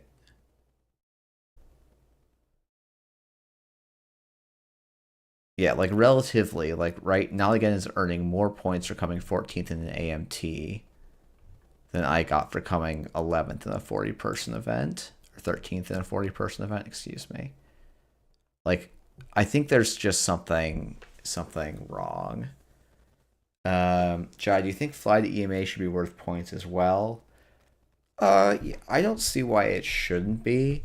I think I would probably put it in a, like, if the thing is you need to find a bin for it, right? So you could put it in a player's circuit. I might put it in like a circuit opener, which is, yeah, that kind of stuff. Oh, baseline points. Okay. 25, 15. Yeah, so like just for like, yeah, so this is a quarter of what a national championship is. So it does seem like it should be closer to half. I also am, it's weird to me. Okay, percent points. 50% of the players should get the points. Bottom threshold is 1 point.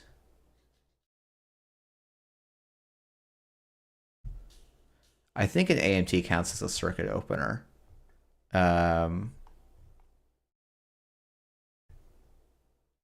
Yeah, like frankly, like this national championship giving 100, like this is gonna be bigger than I think 2/3 of the national championships. It's weird to me that NANPCs would pay out in a different way. So the ratio is the bottom threshold of the tournament type divided by points for first. So this bottom threshold, the larger this bottom threshold is, the ratio of decay is points for first times the ratio times I to the -1. Total winners receive bottom threshold index points.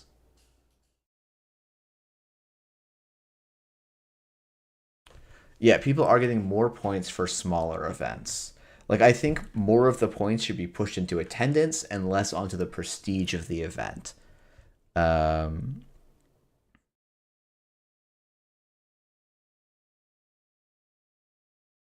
Yeah, Nick, right. I don't think we're gonna like once you start considering who's there, I think it gets very wonky, and you start just creating an elo system, which like I might I could see.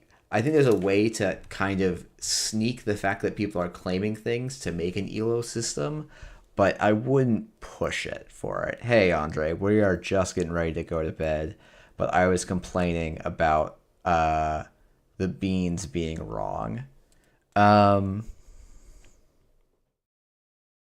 basically, yeah, and especially because it would have to be constantly updating, and like how when do you do it retrospectively? What if someone claims an event from 2 months ago? What does that do to events today? Like it's a little bit tricky. Okay. Where do we see the contribution from the number of players? Points distribution, total points. Oh yeah, so Andre, here's the we'll go back to this. So this is not me calling out Not Again. Not Again has grinded a lot, right?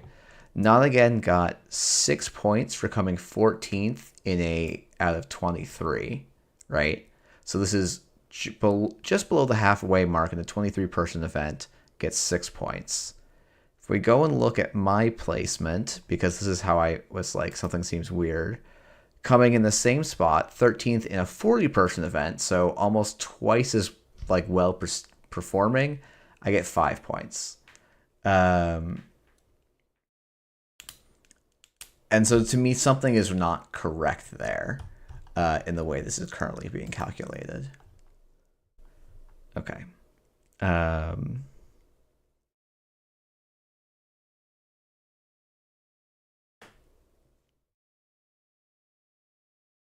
I do think this could maybe be two. We're trying to figure out why right now. So export function, calculate points distribution. I'm just going to read this as an argument. We have this dictionary, total points number. Let points per first number. If custom points for first equals this, else points for first equals number of player times points per player tournament type. Where's our points per player tournament type? Okay, so player circuit adds 2 points. Basically everything adds 2 except for 1. Oh, the AMT distribution is wrong.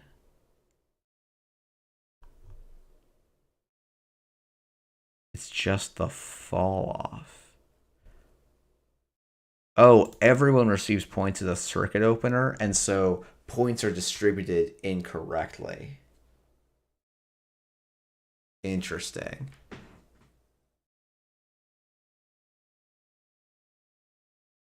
And then the other thing is, yeah, so this is probably wrong.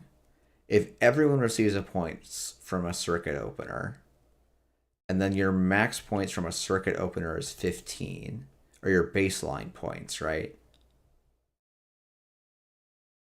You're going to be at the exponential of the fractional of 15. Basically, like when you're at half, let's go and look at how this ratio is calculated. Ratio times I to the square.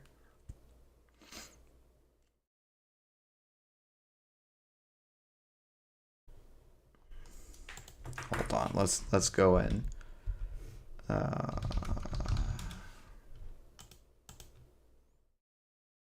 Okay.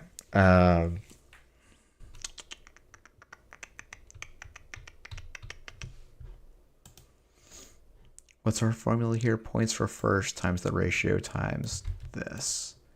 Okay. So let's plug this let's plug values in for our circuit opener. Oh, and we have to get the ratio. Yeah. Actually no, because I don't think it's a fixed points. So it's bottom threshold tournament type divided by points for first. Ugh. To the power of 1 over the total winners minus 1. Oh, no, you're right. So it does give you less points for winning a CO.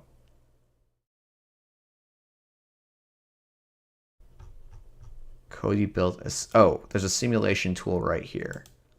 Okay, great. Circuit opener. Can I change the number of players? Okay, so let's say we have a circuit opener. We have 40 players. Yeah, so it gives every single person a point. And it goes... Yeah.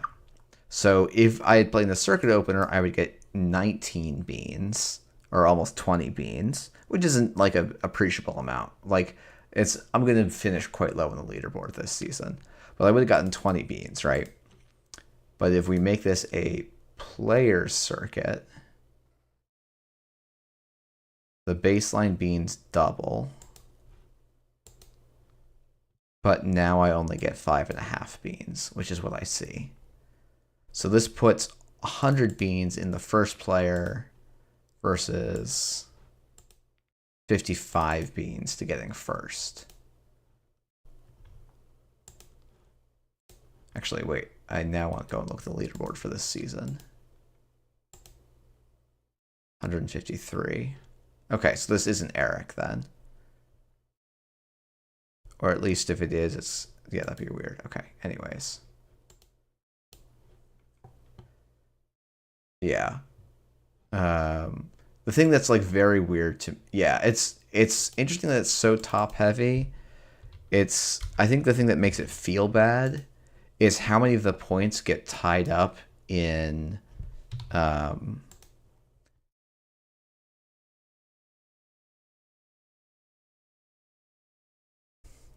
many points get tied up in the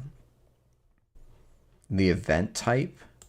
Because, like, this distribution, like, it's weird to me that just showing up to a circuit opener, as long as I place in the top half, I get more points than I do for placing in the top quarter of a 40-person Sharky event. And that's me very much whining. But it's a little bit odd. I think it should care about placement. I also think points... I think this points per player is quite low, is the other thing I'd think about it. Like, I do... I think leader... Like, I think the inconsistency does matter quite a bit, right? Like, circuit openers giving everyone points means that they're actually worth a lot more points than going to any other event. Just showing up, basically. Like, showing up to a circuit opener guarantees you a point. Like, that's just the way this works, right? In no other event do you get guaranteed points. And then the way the distribution goes, because this is guaranteeing everyone points, it shifts the points very much away from first, which is fine, right? To me, it just feels like, oh, I had to work quite difficult. Like, you know, I had to work pretty hard to go, what was it? 5-3. Yeah,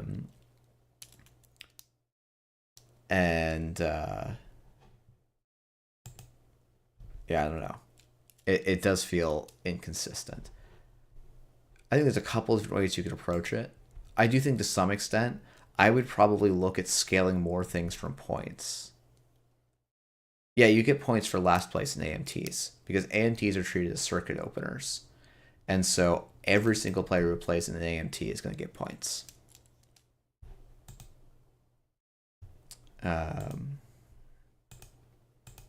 So if we look at like season 2, and I'm not going to try and I'm going to try and not click on people who, like, I'm going to try and pick on only people I know here. Just to be fair. So like,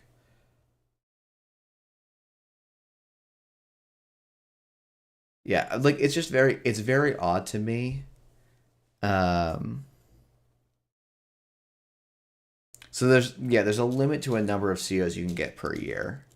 But like, yeah, but like, yeah, you could just sign up. Like, just claim a spot in every last spot in every AMT. Yeah, it's very odd to me that coming dead middle in a 16 person CO is worth more points than coming 13th in a 40 person event. Like this is, I showed up and did pretty poorly. This is, I was very close to making the top cut. And so there's a couple different ways I would look at this. You know, from my perspective, I would put more points in here, fewer points here.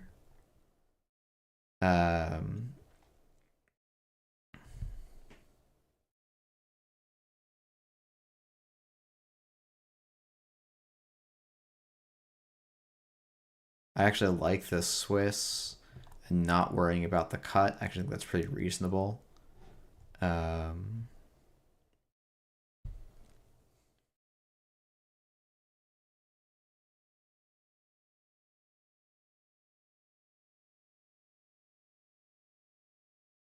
Yeah, it's like saying, oh, for large tournaments, the beans acquired. And maybe 40 isn't large, but when I think about how many 40-person events we have in a year, there's not a good way to look at this. And this is a thing that is very difficult to look at, unfortunately. But when you look at how many 40-person events we have in a year, we're going to have...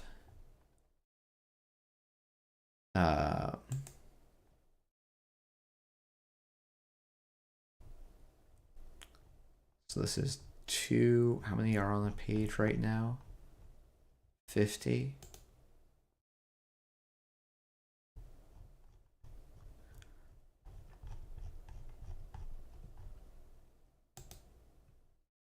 Yeah, 40 is very large. I remember looking at this for the Nationals.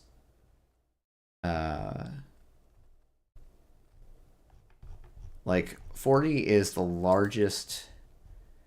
It's in the top 10 largest events of the year. It's probably for in-person events. There's usually one of the U.S. Nationals, one of the Canadian Nationals. I would say a German National and maybe Spanish National, UK National, Worlds, Continentals, something like that.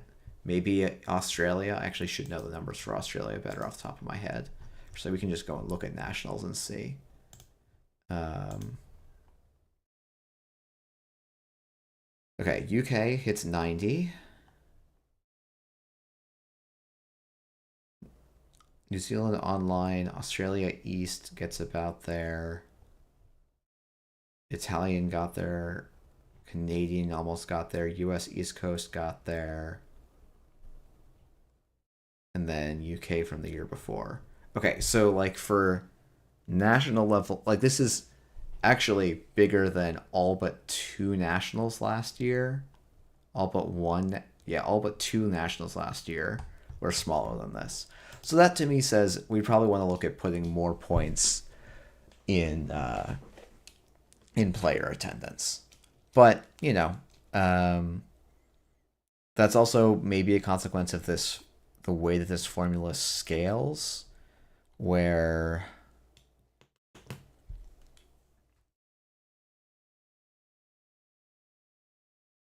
calculate the rate of decay.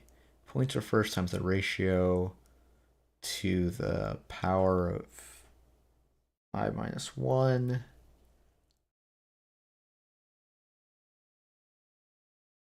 Is this a 1 indexed list? It is a 1 indexed list. What kind of mad person is Cody?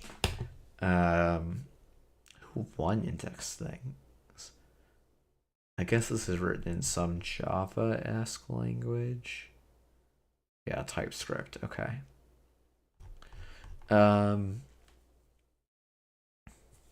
Yeah. Okay. I'm just very used to Python, and you let I equals 0 and just make your math work.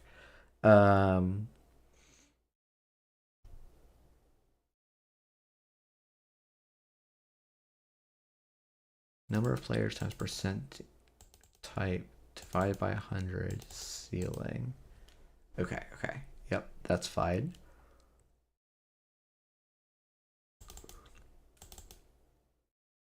Okay, I just need to bottom threshold tournament type.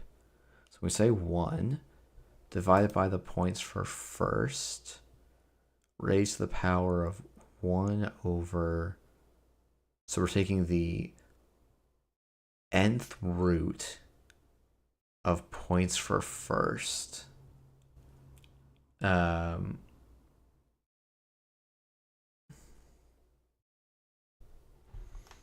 Okay. So 1 divided by, right? What's our points for first? How do we get points for first?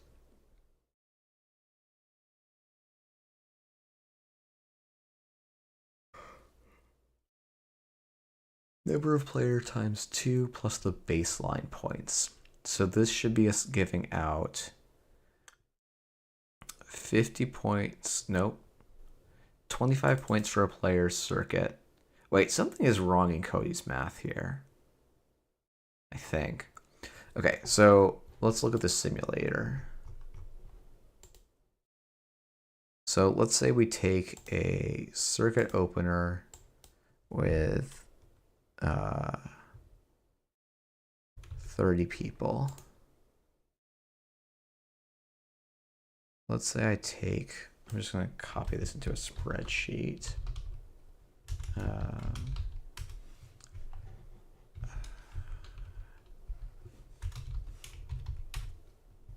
Actually, I guess we'll just do it here. Maybe I'm not. Maybe I'm going the wrong direction.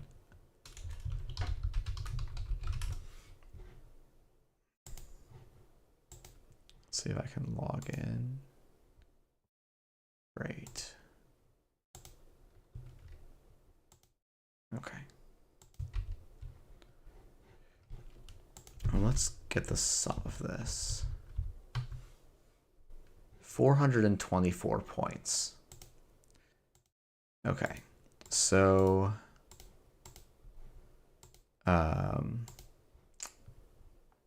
what is it? So it's supposed to be so total points should be equals 50 plus 30 times 1, right? Shouldn't that be how it works? We get 1 point per player plus 15. I feel like we should be distributing 45 points with this formula, but we're distributing 425. Or is that how many points we're supposed to get to the max based on this code? Baseline points 15. Points for first. Okay, so it's saying that the points for first should be 75. If I'm reading this code correctly. That's instead 45. Wait, no.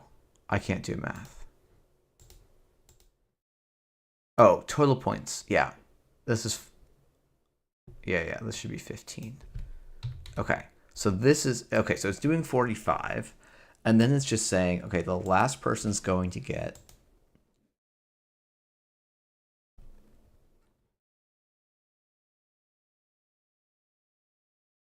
two points. And so then each person gets a fraction. So this event distributed 400 points. But then, I just keep messing things up. Okay. If we go to a player circuit with 30 players, this distributes, let's see how many points this distributes, because maybe it's the same. It should be more. Total point, or first points, let's say that. So this should be the same, or 85 has got to be correct. My spelling is not. Player circuit is 50 plus another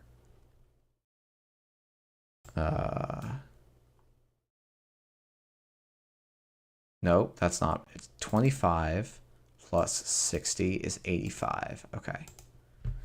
And then if we sum this up, we have fewer points up for grabs. So this is 15 plus 30 times 2. And this is the thing that seems weird to me. I feel like the way I would want to do this is I would make my total points based on the form. Yeah, so this is actually, I think, where this discrepancy is this oddity is coming from to me. Whereas what I would want to do, so a circuit opener, and this is a player circuit, right? So the way I would want to set this up, oh, thank you, it's 25. Yeah. The way I would sort of expect this to go is you get something like a total points budget. And let's say we want to say, 400. How do we get there? Probably this is something like 100 for CO and 10 per player. Now, that's a little bit silly, but that just gets us to a number around here.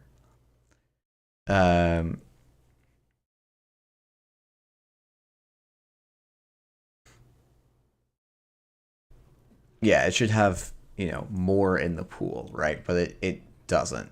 Yeah, every player is worth twice as much, and the baseline of the event type is worth more, but the points distributed is significantly less. So it's like super, super top weighted. Like the first two people get a lot, right? But like by the time you get to fourth, you're breaking even, and the fifth place player does actually better by going to a CO than a player circuit.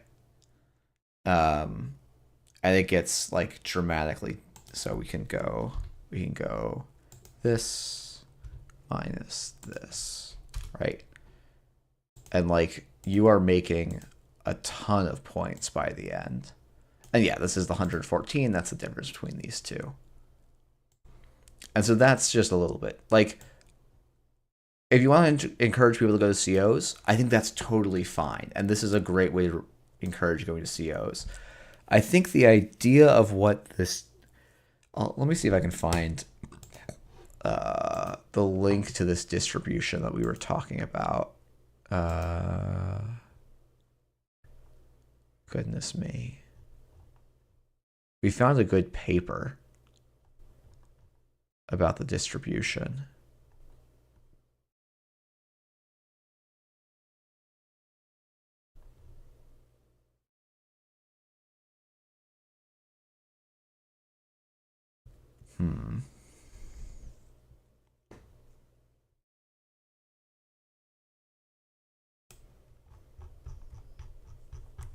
Now I'm trying to scroll back because there was basically some idea that if you want like a semi-exponential distribution, which I think is approximating what he has.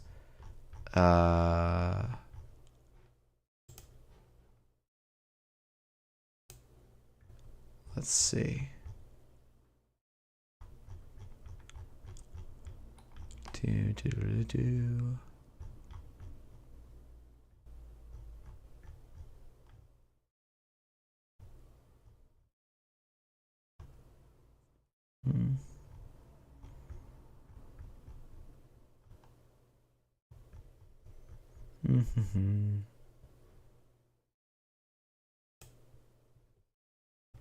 Yeah, okay, here was the paper. I mean, that's one solution, right? The other solution is, like, there's a couple different ways you could approach this, right? You could say, we want to make it so that just going to a CO doesn't give you points. I, personally, like, speaking as a person in OP who wants points to be distributed, and wants COs to be encouraged, I don't mind things coming out. Like I don't mind encouraging and being generous with points to COs. Oh, I was just scrolling at something looking at a different screen. That's not the one you guys are looking at. Apologies. So an alternative way you could look at this is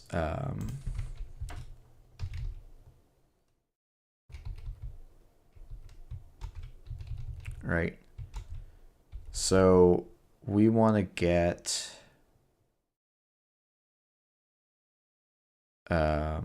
we want, like, let's say we want a total pool. Let's say for a 30-person CO, we just want a total pool. Like, let's say we have a total pool of 300, which is like, no, let's make it like 130, right? Or no, we'll just use the same. Let's say we use the same total points budget. No, okay. So we want roughly the same total points budget. We'll go with 400. And then we'll say this is like 500, right? So to me, you do something like, hey, we want first place to have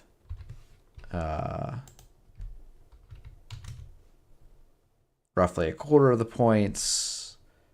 And then, well, okay, so you need to come up with a formula for splitting this up across 30 players, where most of the points go to the top half. Like 80% of the points, I feel like you want to follow like the 80-20 rule or something. So what's 20% of 30? My goodness. Okay, so top 6 get 80% of the points.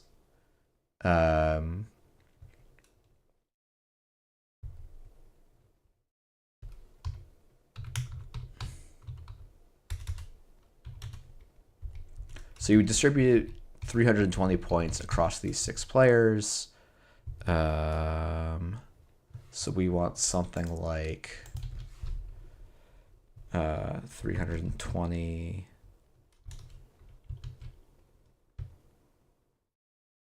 But you get a good way there if you just have each position take a third of the remaining points. Oh, let's actually, you know what? Let's just try that, right?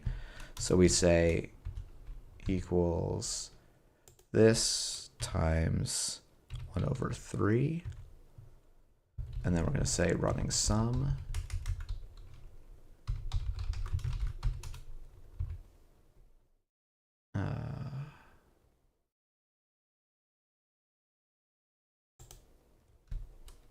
Or actually, this is remaining points, right?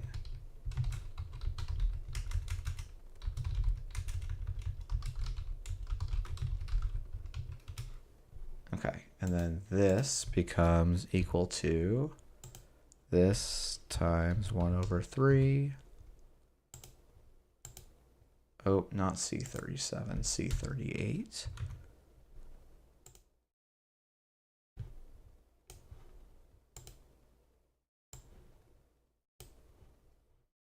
Wait, what?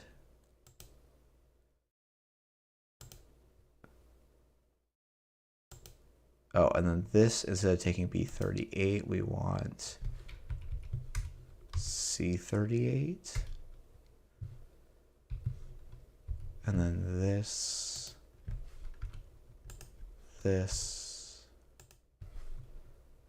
Oh, why are you mad? Oh, because the formula probably didn't actually extend. Okay, so just starting with a third of the way there doesn't actually give you any points past some point, right? And it also is super, super top weighted. So let me go see if I can find, if I can get this paper that we have in there.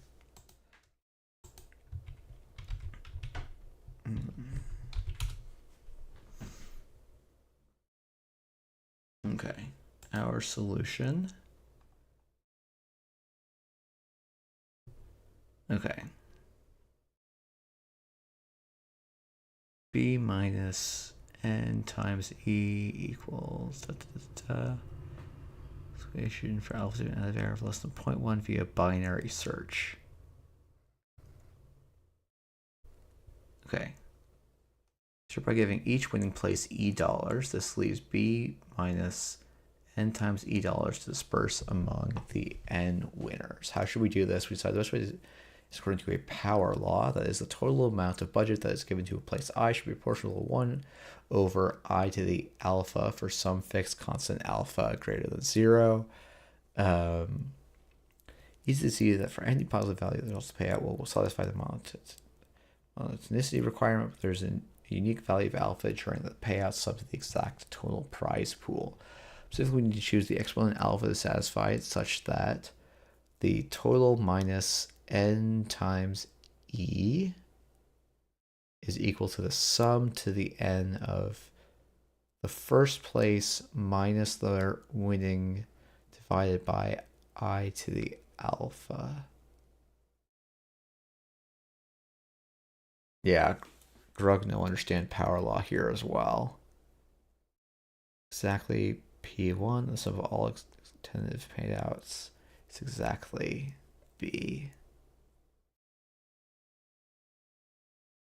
For 40,000, 5 for 1 million. First place wins 50% of the prize pool, and 25% of the end turns to win a non-prize, and P1 equals 150,000, and N equals 10,000.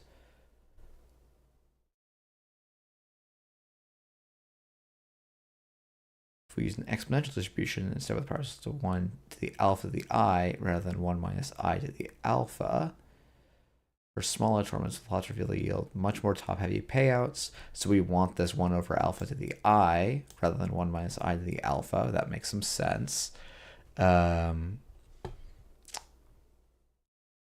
Okay. Then we have initial payout structure. Identify as close to the ideal one, but satisfies our bucketing and nice number requirements. But we're not worrying about nice numbers here. So I wonder if there's just a weird bug in how we've coded this.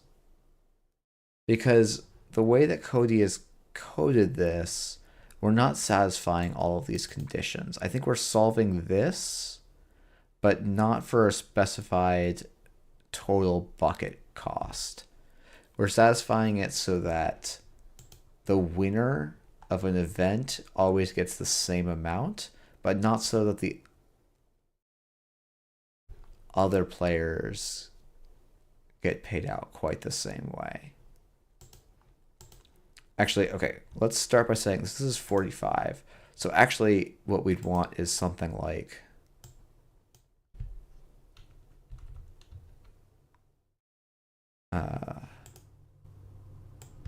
so this is actually approximating if we take a 1 over 10. But this is not that. So we take C38. And then we extend this down.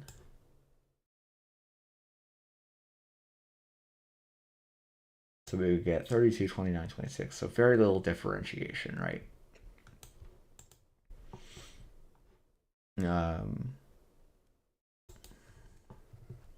And that would sort it P minus P1 minus E to the I over alpha. What is E? Give each winning place E dollars.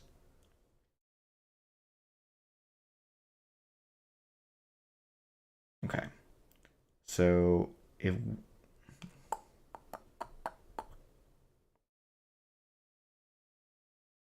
oh shoot, I just remember. I feel like this is saying is congruent to.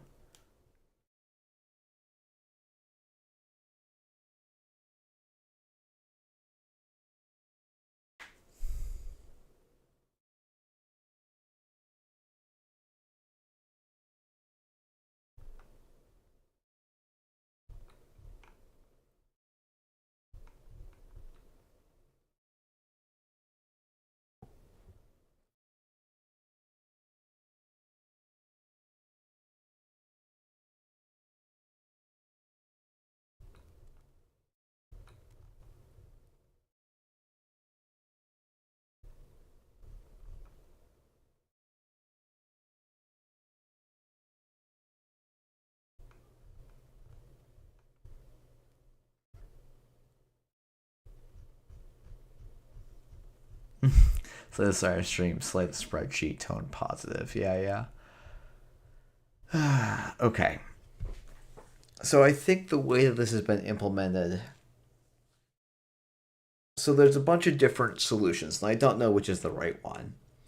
My assumption would be the way players, at least the way I had been conceptualizing beans, is that beans, you had a bucket of beans that come from the event type, a bucket of beans from everyone showing up, and then you distribute beans out from that bucket based on how people do, and you have some formula for that. And the only difference was how many beans went in the bucket. Now, I think Cody correctly identified that for some set of events, we want everyone to get some beans. And that's cool. I think that's actually a good thing that you just go to COs and you get some beans. And then if you're looking at your local meta, everyone has some beans. That's great. That's a really good outcome. But right now, that's the way that beans are actually distributed is we say, here's the person in first, they're guaranteed this many beans.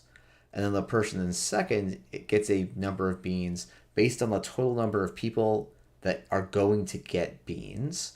And it's a fixed ratio between their fall off is such that the last person is always guaranteed a integer bean of 1 or 2, and then you come up with a ratio to go from this to this to this to this to this. And because circuit openers give beans to everybody, it distorts it so the first and second have smaller, the step size is smaller. That this this alpha term is pretty small. And so your I to the alpha decreases your ratio pretty slowly.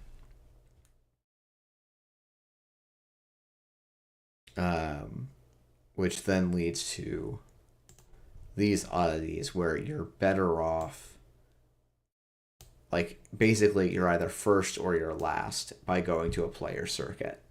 And what I would want to see, like I would not, from my perspective, there should, like, if it went like this and then just said 1 1 1 1 1 1, that would be okay. As long as for this, right? So what's the ratio between these two?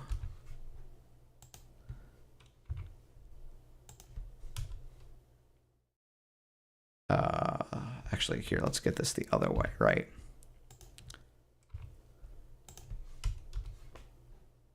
Okay, 0.728. So what I would want is that the value I'm expecting is this times 0.728.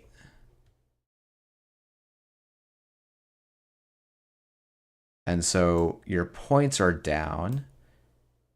And if you want to round these off at 2, I don't think anyone really gets hurt, right? You're giving out, like... But now, coming in, 13th or coming in 15th of a 30-person event is worth... Oh, wait, this is still not correct, right? It's still 8 points versus 1 because this fall off is so severe, or because we just stopped giving points out. And it wouldn't even solve my issue of coming in 13th versus 13th.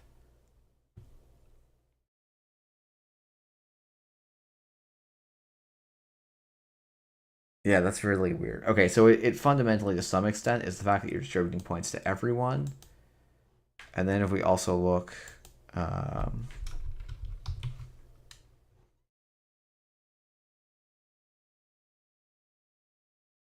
okay, so now we're distributing about the same number of points, which is interesting. Wow, that's interesting. That's actually roughly the same number of points, despite starting at twice the value, because you're giving out points to twice as many people. Okay, so that makes some sense. So if I... Oh no, these are just numbers. Okay. Yeah, so this is to me the core problem is sort of the number of points you're allocating out is pretty inconsistent and a little bit random. Or not random, right? To me what this says is if I'm looking to grind points, unless I'm confident I'm going to like it feels a little bad for me to be like, "Oh, instead of grinding for this, I should grind for my COs because getting 6 or above in my CO is like pretty doable. And to do that, get more points, I'd have to have finished top 4 in Swiss in the player circuit, which is like a very different task.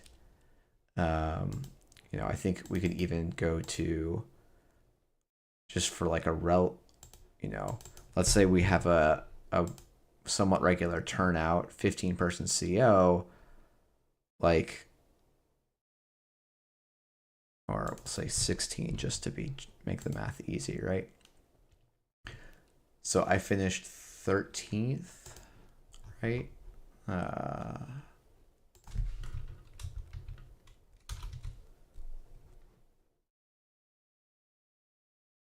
I was actually felt relatively proud of the 13th. And like this is where beans suck, right? Or like this is the downside of any kind of rating system is like, oh, I feel like I worked pretty hard for that 13th. And like, yeah, I should not get that many points relative to the people that came in 12th, 10th, 9th, 8th. Like, well, all of us finished with the same record. So I don't, or, it is what it is. But like, these people all earned more points than me. But it feels weird to say, oh, going to an event that's smaller and lower stakes is generally worth more points. And like, yeah, one solution is to say, actually, the 8th place person is getting 2 points in a 16-person circuit opener. And that will tailor the beans to be much closer in distribution, but in a pretty unfriendly way. Another option is to say, hey, in all events, everyone gets some beans, and then they're just beans for showing up. Some other options. What are some other options? I mean, the way it would be to change how the algorithm works to some extent, right? Where you make so right now the algorithm says first always gets this based on prestige and type, and then kind of just distributes down. And goes to a fixed value, so the ratio is relative to the number of total players.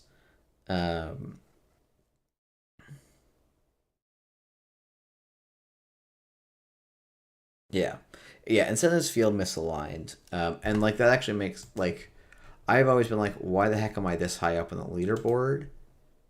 And like some of this, not all of it, but it's just like, oh yeah, like going to these small events is worth quite a bit, apparently. Um, I don't mind the Intercontinental Championships not being worth much. But like coming 16th out of 59 versus coming 8 out of 16. Wait.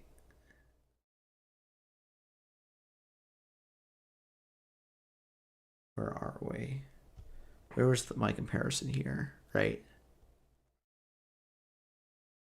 Yeah, like it's very weird to me, this discrepancy. This is like unequivocally a worst placing. Um, and yet I'm getting more points for it. Same here. Same here. Like it's just very odd. It's very, very odd. Just looking at my own numbers, right? Like these are actually kind of comparable results from my perspective. It's actually quite close, right? 13, 2/3 of 13, 2/3 of 12. My goodness. 8. Like, so this is, yeah, these are pretty similar results. I guess the points are quite different because this is a national championship. And the way that national championships work, they're worth So 2/3 of the players get points. That's why it's worth so many more points. So, like, yeah, this percent receiving points is probably the most important factor on how many points an event is worth for most of the players. And this is worth most of the points for the players. And I don't think that works out the way that it intuitively feels like it should. But I think with all that said, I'm going to call it a night. Thanks everyone for watching, and I'll see y'all on Friday. Ciao.